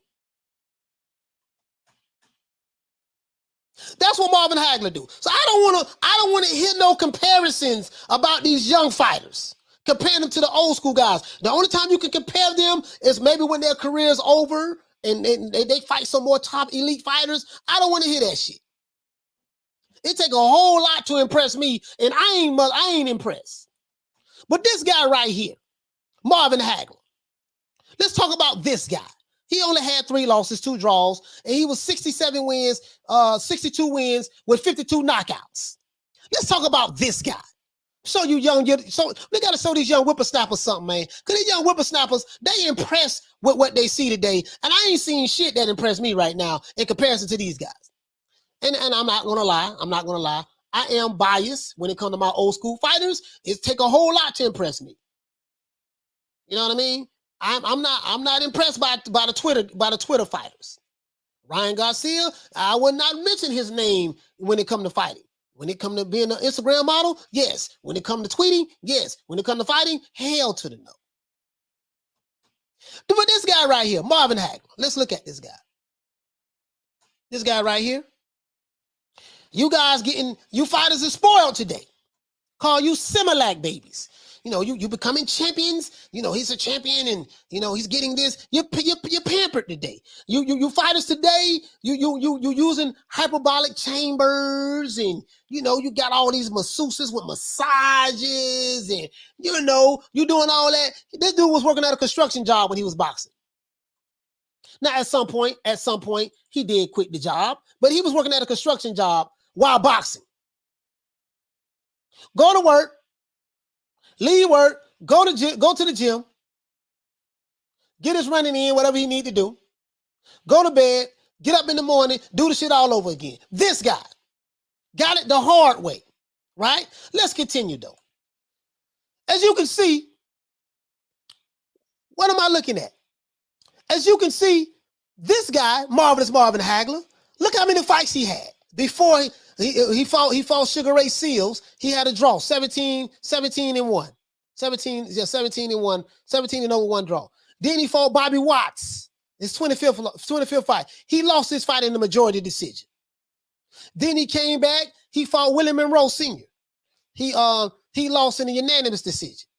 So you would say, shit, this dude had 1 draw and 2 losses on his 29th fight.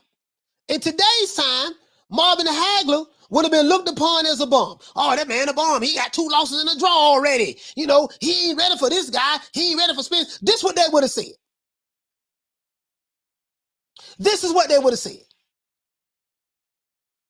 I ain't impressed with these young niggas like that. I like them, but I ain't impressed. Now, I'm impressed with Shakur Stevens. I ain't gonna lie. Shakur Stevens, I'm impressed with him. I'm impressed with him. I'm impressed with Shakur. But I'm saying, Marvin Hagler would have been looked upon by these same niggas in the YouTube community as a bum. Oh, man, he got 2 losses already. Guess what happened after that, though? He went on a goddamn tear. He beat Roy Jones Jr., father, Roy Jones Sr. Well, let's hold on. Let me get it. We got a call Caller. Don't get me started. Well, don't get me started. Caller, what's your name? Where you calling from? Hey, Coach, it's Hawk. Hawk, what's going on, fam? From Maryland. Yes, sir. Go ahead. Hey, too much. I want to ask you a quick question. Did you do a show on the biggest upset this year? No, the biggest upset. No, I haven't did a show on the biggest upsets this year, but the biggest upsets this year for me would have been Kambosos versus Teofimo Lopez. Okay. Because he was a 13-1 underdog. I think that was the biggest underdog. Right. I can't. Oh, okay. I can't think of the guy's name. The knockout that I can't think of his name. But anyway, just to laugh, man. Can you pull up the knockout of Vincent Petway and Simon Brown? Who? Simon Brown. That's my guy, Simon Brown. Simon Brown. That's my guy. But that is so funny. Hold on. Who? Vincent Petway versus Simon Brown knockout. That is so funny. Yeah, I'll pull it up and check it out. Hold on. I'll put it up and check it out. All right, cool. Let's see, Simon Brown. Shout out to my main man Hope. Shout out to Hope. Yeah, like Simon Brown, like these guys. Come on, these guys. Hold on. Sorry about that, guys. Bro, like these young dudes. I mean, I get it. I understand. And now you know what, man? I don't even know why Simon Brown is not even in the Hall of Fame yet. How the fuck? So Simon Brown, I think Simon Brown he was from Jamaica too. Simon Brown, well, he fought some, he had some fights. Simon Brown. Now, in today's time, y'all don't look at Simon Brown as, because he had a couple of losses. He lost to Buddy McGirt, lost to Terry Norris, Vincent Petway. This is the fight he's talking about, Vincent Petway. Yeah, when Vincent Petway knocked out Simon Brown in the 6th round, yeah. Yeah, Vincent Petway, Aaron Davis. Yeah, Simon Brown boxed a little too long. He boxed all the way to 2000. When you see a fighter, when you see an old school fighter fight that long, goddamn it, he fighting for money at this point. Shout out to my brother Charlo, man. Shout out to my brother Charlo. Hey, okay. For dropping 10 pounds on your boy. Hey, Leroy. Super chat received. Playtime's over, boy. He said that's right, coach. He even had to change his name legally to Marvelous because the media wouldn't use it. So he forced him to. No one wanted to smoke. Him and Hearns, 3 best 3 rounds I've seen personally. I think that was 4. I think they fought 4, but I got what you're saying. I got what you're saying, though. You know, I got what you're saying, though. Hey, man, listen. Check it out, though. Now, you know how I feel about Hagler. You know how I feel about Hagler. But I want to show you young whippersnapper something, right? After this man lost this fight right here against Willie Monroe, he had 2 losses and 1 draw. He went on a goddamn tear. 1, 2, 3, 4, 5, 6, 7, 8, 9, 10, 11, 12, 13, 14, 15, 16, 17, 18, 19, 20. He went on a 20 fight win streak. Now, Don King had fighters. He wouldn't. They didn't even want Don King. He want Hagler to fight for none of his belts, none of his fighters. Right? Bob Arum did not want to touch Marvin Hagler. Marvin Hagler had to go to to get the government involved in order for him to get a title shot. Right? And then I think he ended up getting with Top Rank, something of that sort. He fought this dude named Vito. He fought Vito right here. Right? Marvin Hagler beat this guy. They said it was a draw. He at the time, he was 46, 2 losses and 1 draw. This man had 49 fights before he got a title shot. Make that shit make sense to me. Make that make sense to me. The man had 49 fights before he got a title shot. So he went on a 20-something fight tear in order to get to this point. And that was for the WBC, the WBA, and the Ring Magazine middleweight titles.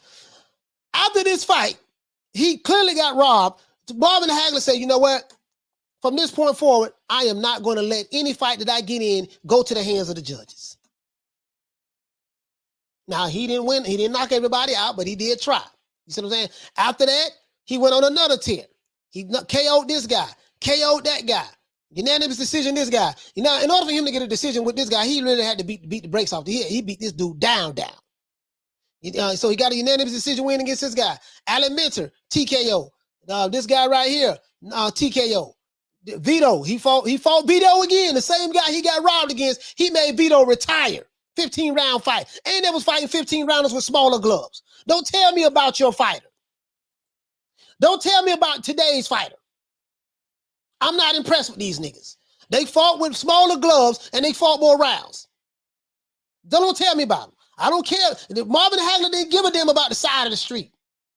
He didn't care nothing about promotional. He didn't care nothing about none of that shit. He wanted the smoke. So when I look at a fighter, this is what I'm looking at. This is my criteria. And guess what? He beat the hell out of Vito right here. And then he came back and he was a man of his word. He came back. He TKO. As a matter of fact, hold on. He beat Alan Minter right here.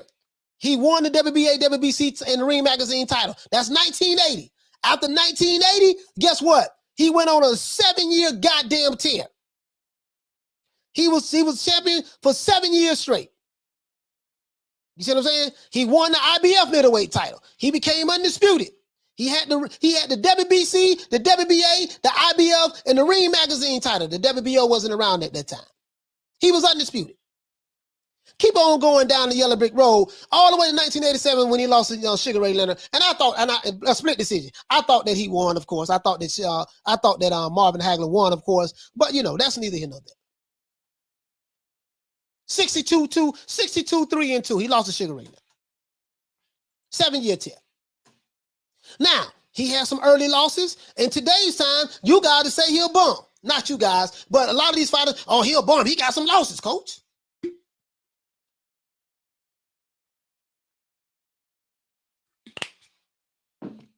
No, there were some great fighters. No, I'm saying Marvin Hagler fought some great fighters. I know, I totally agree with that, but I didn't, but everybody know the story. You're old school guy, you know the story. I want these young whippersnappers to see what the hell is going on. Got it the hard way. Sugar Ray Leonard got it the hard way. They fought top guys at a young age. So all this, we're going to let it marinate, put some barbecue, not barbecue, barbecue. We're going to put some barbecue sauce on it. You know what I mean? Turn it over, make sure that, we ain't doing none of that shit. So I ain't, I'm not impressed. I'm not going to lie, dog. That's the criteria that I go by. That's what I look for. Now, I'm not going to fault a fighter for trying to fight the top guys and he can't get them in the ring.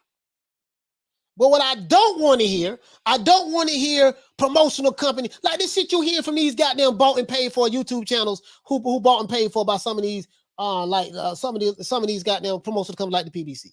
I don't want to hear no, you're on the wrong side of the street. What this dude, he got to clean this up over here first. And then Pookie got to go talk to Ray Ray. Then Laquita got to go talk to Shaniqua. And then Man got to go talk to Ronnie. You know what I mean? Then Bobby Brown got to go get with Michael Bivins. Michael Bivins got to go talk to Ralph Tresvant. Then Ralph got to go talk to Johnny. And then once we get all that sorted out, then we can be, how many Twitter followers you got? Well, you ain't really popping no Instagram like that. All this nigga splaining, I ain't with that shit. I don't care how many Twitter followers you have. I don't care if you popping. I don't care how much ice you have. Niggas, you fighting like Marvin Hagler. Fuck the side of the street. You got to sign with us. Damn all of that. Marvin and Hagler, when they made fights, it wasn't none of no, yeah, man, you know, tell him he got to sign over here with us. They didn't give a damn. Sugar, you ain't never hear no shit like that come out of Sugar Ray Leonard's mouth. Never. You ain't never heard no shit like that come out of Sugar Ray Leonard's mouth. You ain't never heard no fans of Sugar Ray Leonard talking about, you know, well, listen, Sugar Ray, hold on. Let me put this. Sugar Ray was a free agent. Sugar Ray fought on a fight-by-fight basis. You would never hear Sugar Ray, a fan of Sugar Ray saying, you know, Sugar Ray, well, maybe you got to sign with Top Rank first. You know, Bob, you got to sign with Don King Promotions first if you want to get the big. Sugar Ray wouldn't, you know, well, you know, you got to call Bob. You know, you got to call Don and see what we can do to make. Sugar Ray, you ain't hear none of that shit from Sugar Ray. You damn sure ain't here for Marvin Hagler. Hagler wanted all the smoke. He didn't give a damn who you was. If it was a grizzly bear and you said that, all it took was a fan to say, yeah, man, Marvin, you know what, man? This grizzly bear over here, man, he been doing this thing over there, dog. I think you kind of scared of him. It seems like you don't want to fight him. Marvin will get on the phone right now. He'll pull out his sidekick. Okay. Hello? Yeah, Grizzly Bear. Yeah, man, you got some people over here talking crazy, talking about I'm ducking you, I'm scared of you, I don't want to fight you. Look here, man. Meet me at the office right now. Let's see, can we put this fight together and work this shit out? Get with your promoter. I'm doing a deal with Bob Aaron right now. Let's see, can we make this happen? No, I want all that. Man, yeah, but you got some fighters on your side of the street that you want to clean up first. Nah, damn that. I'm gonna get to them anyways. I want to fight you, so everybody's saying that you the one I'm scared of. That's all I'm saying. That's all I'm saying. You young whippersnappers don't know nothing about that. You old crested niggas with these YouTube channels, you supposed to know about that, but you too busy dick riding the PBC. You supposed to know about that. Some you niggas my age and older, but for some reason, you dropped that. You lost your integrity when they bought you out. When they bought you, the old new media, when they bought you niggas out and you started switching sides, you started joining sides and joining teams and joining sides of the fences and joining promotional companies, that's where you lost everybody at. That's where you damn sure lost me at. Shout out to Nick Rich. She say 7th grade, we went to the concert in Orlando Arena. You know, I swore I was going to Marijuana. You talking about New Edition. Yeah. You know what I mean? Let's see what he say. Shout out to Shelton Moore. He says, Prime Hagler beats the brakes off of anyone from 47 to 60 today. You know, Hagler was a middleweight, so you know. But I get what you're saying, Shelton. Absolutely. Yeah, these young you can tell. He say, what this dude say? He said, I've seen Hagler fight. He always fight the same way. Brother, how old are you? What's your name? Ace 99. How old are you, sir? I'm very curious. Very curious. How old are you? He said, you obviously didn't watch Hagler as a multidimensional as he was, Ace. As a matter of fact, Hagler was a switch hitter. Hagler was a switch hitter. You can tell how old a nigga is by what they say in the chat. He's either trolling or he's young. Either way it go. He's trolling or he's young. Shout out to my brother, man, Retro Boss in the documentary. My main man. Shout out to my brother, man. Shout out to my brother.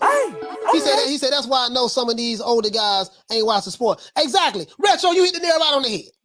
They haven't watched the sport. Just the shit they say, just the shit they say out of their mouth, it tells you everything you need to know. I can tell based on what they say in the chat and what they say on their YouTube channels, these niggas don't know nothing about boxing.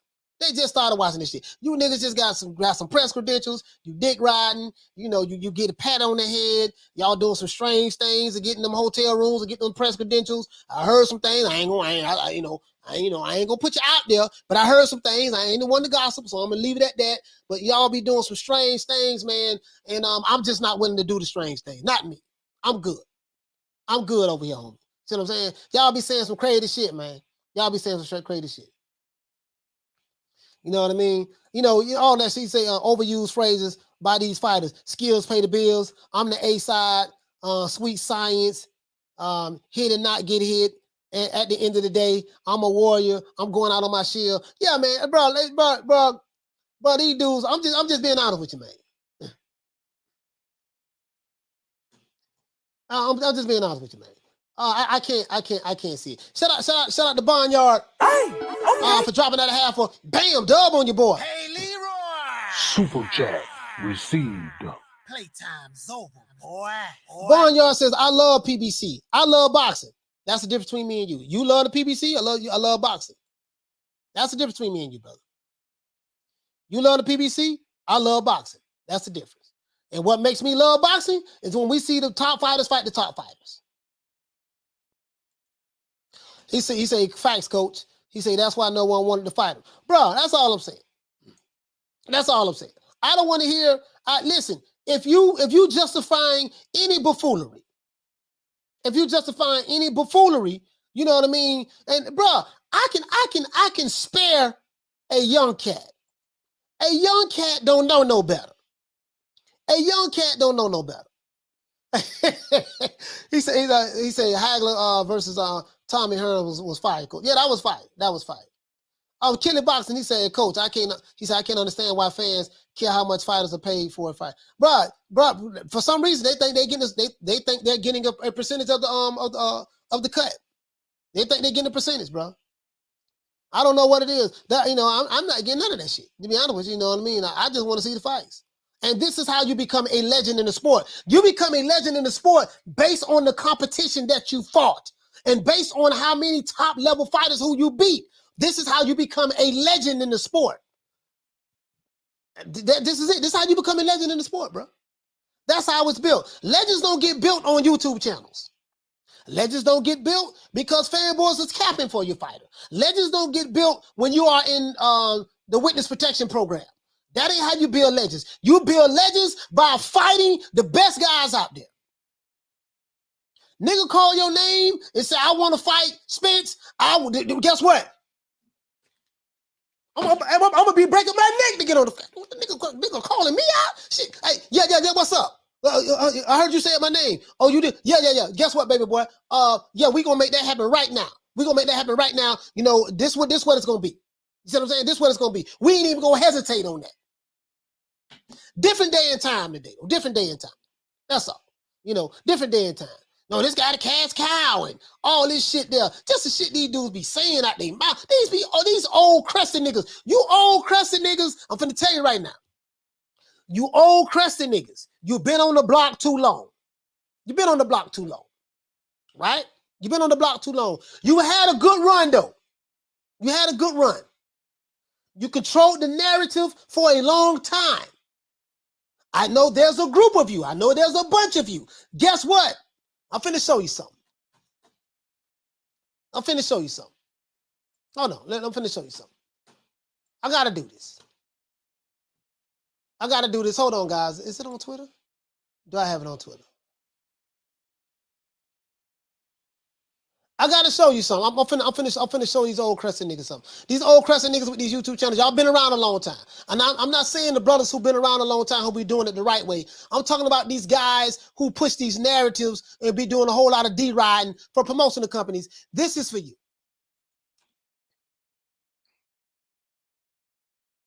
You know, hold on. Here you go right here. This is for you. This is for you. This one I'm at with you dudes. You old crusty niggas. This one I'm at with you guys. I want to show you something. This one I'm at with you guys. This one I'm at with you guys, you old crusty niggas. When you come at me, pause. When you come at me, understand when I say I want all the smoke and I can take on every shot these guys got, from their trolls to their group to their organization. It doesn't matter to me. I body these niggas by myself. This is me. This is me. This is me who gets you to your fanboys. This is how I am to you fanboy. When y'all come over here and y'all go to talking all that, you know, yabba dabba do and all that stuff there. This is me. This is how I handle you niggas. Show you this here. This is the alphabet boys. These are their trolls. These are their fanatical, radical fan base. They're shooting at the old boy. He said no. Right there. This me right here. This me right here. Literally, this is what I do to these niggas. Okay, y'all shooting that at me? Okay. They call me a coon, right? Oh, they go the coon bullet right there. Here go the coon bullet. I froze all that shit. They looking crazy like, God damn, we shot everything at this nigga. This nigga's still around. Okay, that's the coon bullet. That's the Uncle Tom bullet right there. That's the sellout bullet. That's this, that. This how I handle these niggas. Look at it and make all that shit fall down. This me. This me. Then I said, oh, okay. Oh, y'all still talking? Y'all still talking, huh? Okay, let me go ahead and bother these niggas, man. All this shit looking kind of, okay, here you go. Oh, y'all, for real? This me right here. Okay, coon, Uncle Tom, sell out. Oh, we the mighty LDBC. Okay, this me right here. This what I do to these niggas. This all y'all got? Man, get your bitch ass out the goddamn. Get your ass back over there, man. Hey, what you do running your ass over here, man? Coming up with this bullshit, man. This what it's gonna be like. This what it's gonna be like for you niggas in 2022. We finna run these niggas off the block. It is what it is. Again, as I told you before, I'm gonna keep that same energy. We can't be friends. We can't be homies. We can't be partners. None of that. I care nothing about the side of the streets. None of that. All we care about is the sport of boxing. This what it's gonna be. This what it's gonna be. This what it's gonna be. Right here. Run his ass on over there with that bullshit. As a matter of fact, you want some more smoke? As a matter of fact, this is what I'm gonna do. 2022, this is me right here. From the run out there right here. Hap! Go right inside, buddy. Yeah, yeah. Oh, you're a troll, huh? You're a troll? Okay, you're a fanboy, huh? You're a fanboy. Yeah, we got the fanboy shaking right now. Fanboy, what's going on, fanboy? Fanboy with the lick read, baby. Fanboy with the lick read. What you got going on? What you got going on, fanboy? Fanboy, what you got going on? This is for educational purposes only. This is what I'm doing. This is what I'm doing to them. This is what I'm doing to them. I'm bodying their ass. We toe tagging and body bagging. Don't run. Don't run. You better not run. There you go. This is what we doing to them. This is what we doing to them. This is what we doing to them for 2022. 2022, I don't bother them already for 2021. But this is what we doing. No, don't run. Don't run. You better not run. You better not run. You gonna lay down and wear this. This where we at. Other than that, man, that's it. This is our boy Coach Malachi Williams signing out. New Media Today USA Boxing, man. Let's give everybody a round of applause.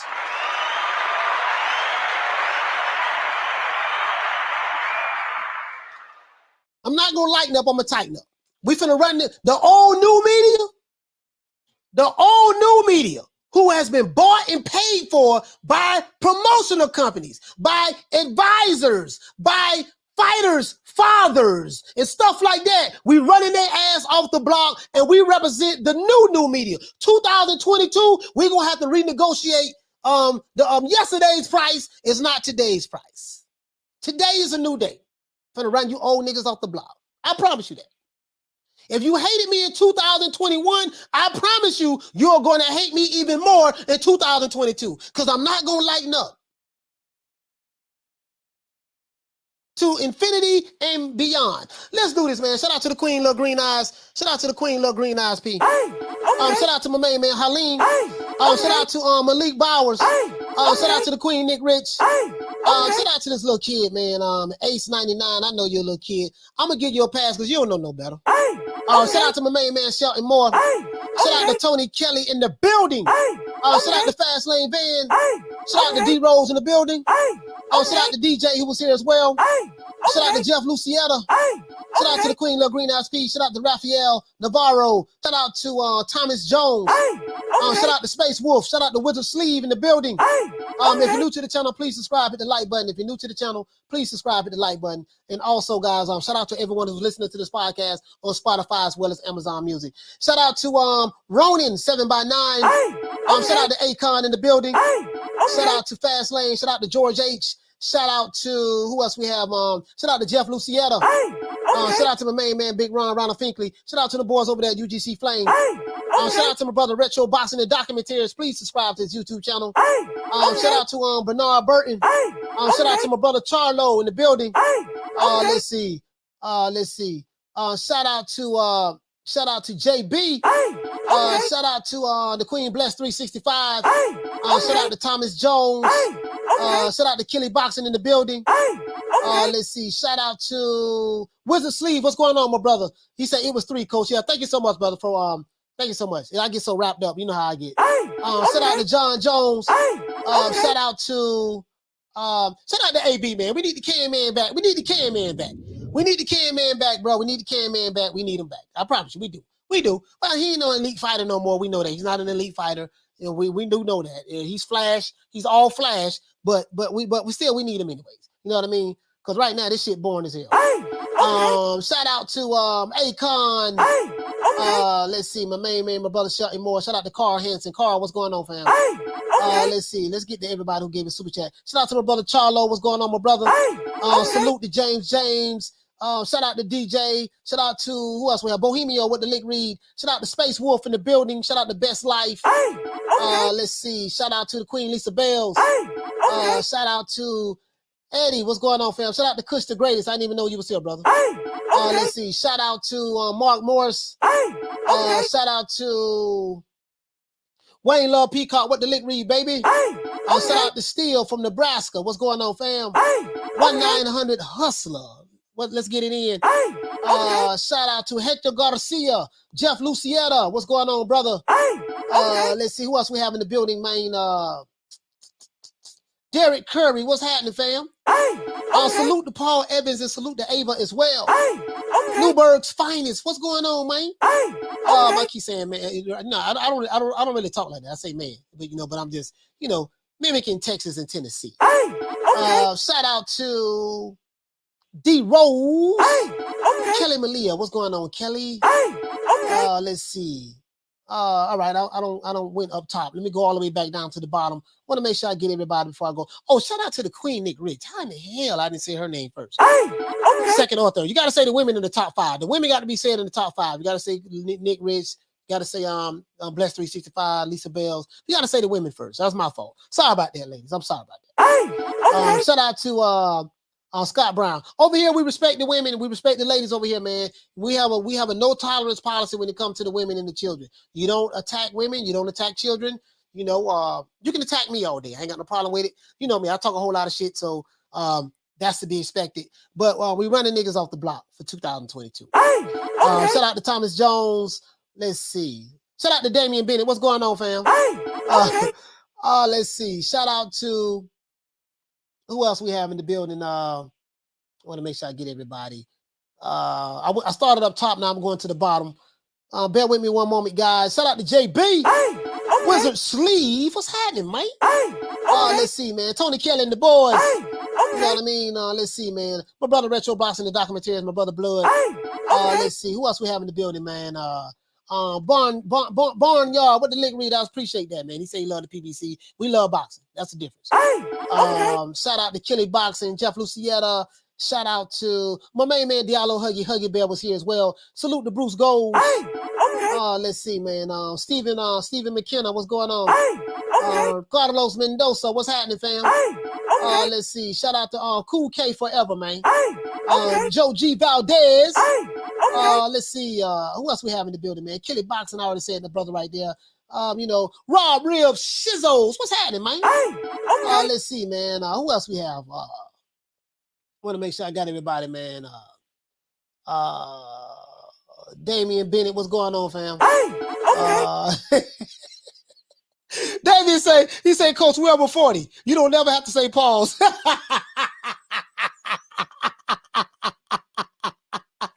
And you got a point, man. I ain't saying, yeah, fuck Paul. Hey, I'm sorry about that. I didn't mean to curse. But yeah, you're right about that, man. Bro, I'll be 48 next month, bro. I ain't got to say pause no more, man. We ain't have to say that shit back then. If you automatically know what a person was or what he stood for, then you ain't got to go through all that. But anyways, shout out to, let's see, let's take the phone lines off here. Shout out to D-Rose. Shout out to who else we have in the building, man? Louis James, what's going on? Louis James in the building. What's going on, fam? Let's see. Shout out to, let's see, George H. And this kid right here, man, Ace 99. He's a kid. He's a kid. He don't know nothing. I refuse to believe he's older than 25. No, I refuse to believe he's older than 30. He's a kid. If he's older than that, then he's a fool, right? But anyways, shout out to DC Nardo. Shout out to Jay in the building. Carlos Resendez, what's going on, fam? Shout out to man, RIP to Marvelous Marvin Hagler, man. Salute to Sugar Ray Leonard. Salute to Rudd Jones Jr., man. Now we gonna have to do a whole show on this stuff, man. On these old school fighters, man, in comparison to the young whippersnappers. We gotta do that. Salute to Michael Buffer. Let's see, man.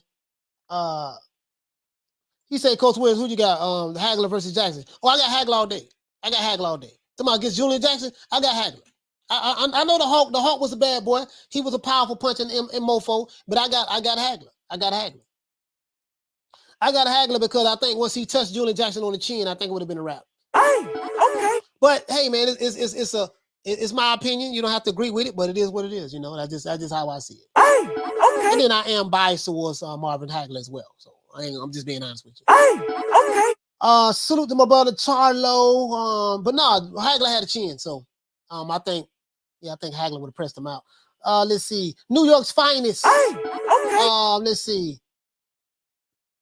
Let's see, man. Who else we have in the building, man? Yeah, Hagler would have knocked him out, knocked out Julian Jackson. Julian Jackson couldn't. Yeah, he would have took everything. Julian Jackson would have had. If he couldn't knock Hagler out, he would have been in trouble. And that ain't happening. I don't see that happening. This dude say Hagler was a good enough one-dimensional fighter, aka brawler. Yeah, I won't even feed you. I won't even feed you, bro. So, bro, just about you saying some dumb shit like that, I'm woo, you might not never get acknowledged ever again in life. Let's see. Shout out to Carl Hansen. Get your game up. What's going on, fam? Bohemia with the Lick Reed. Salute the New York's finest for dropping that $2. Bam, super chat on your boy. Hey, Leroy. Super chat received. Playtime's over, boy. He said, love the content. Keep up the good work. Yeah, man. Hey, tomorrow, man, we're going to talk about some more of these old school. Well, listen, we're going to talk about the Spencers and the Crawfords and the Boots Ennis and stuff like that. And we're going to talk about these old school fighters and compare them to these old school fighters. Because, bro, I'm tired of this. Because we got to show these young whippersnappers that what the Lick Read. Because a lot of these, blood, you hit the nail right on the head. A lot of these older cats who got these YouTube channels, you can tell they didn't grow up watching the sport. You can tell by the shit they say out of their mouths. It should be blasphemy. They break all the rules of the commandments over here. They break all the commandments, bro. All the commandments. Shout out to Hector Garcia. Big Heck, what you say, Phil? Heck say, oh, he got the tree. Yeah, bro. Yeah. You already know. Hey, boy, listen. But I had to grab me old zip today, too. You know what I mean? I had to did a little something today now. So I'm just letting you know now. You see what I'm saying? The old boy finna get shown off. You know what I mean? Hey, DC Nardo with the Lick Read, baby. Shout out to Carl Hansen, man. My brother Teach in the building, man. Deborah Booker, she was here as well. Salute. Let's see who else we got, man. C Wood, what's going on, fam? Cool K Forever, Joe G Valdez, and the Bidilzing. You know what I mean? In the building, man. You know what I'm trying to say, shit. You know what I'm trying to say. Grimlock 313. Me, Grimlock. I used to love Transformers. Charles Stevens, what's going on, fam? Batman Boston talk, man. I meant to salute you earlier, man. Shout out to Batman Boston talk, my brother out there in DC. Let's see who else we have, man. I think I got everybody.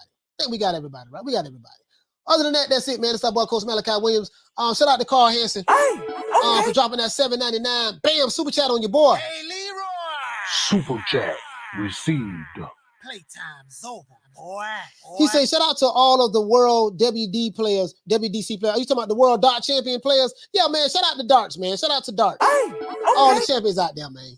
I think that's it, man. Other than that, that's it. Coach Malachi Williams signing out. New Media Today, USA Boxing. New York's finest. Salute to you. Teach. Salute to you. JB. Salute to you. I see you guys tomorrow, man. 3 o'clock Eastern Standard Time. Other than that, man, that's it, man. If you're new to the channel, please subscribe, hit the like button. Tune in tomorrow. We're going to have a damn good show tomorrow. Salute to everyone who's listening to this podcast on Spotify as well as Amazon Music. Salute to Free Ray Ricky Ross. Salute to Rick Glazier. Salute to Steve Kim. And salute to Floyd Schofield and Kid Austin. Salute to those guys as well, man. We're going to try to grow this sport, make it do what it do, be as unbiased, objective as possible. Stay away from the fanboy shit. Other than that, I'll see you guys tomorrow, 3 o'clock Eastern Standard Time. Don't meet me there, beat me there. Peace. Man, I'm out of here, bro. Let's go.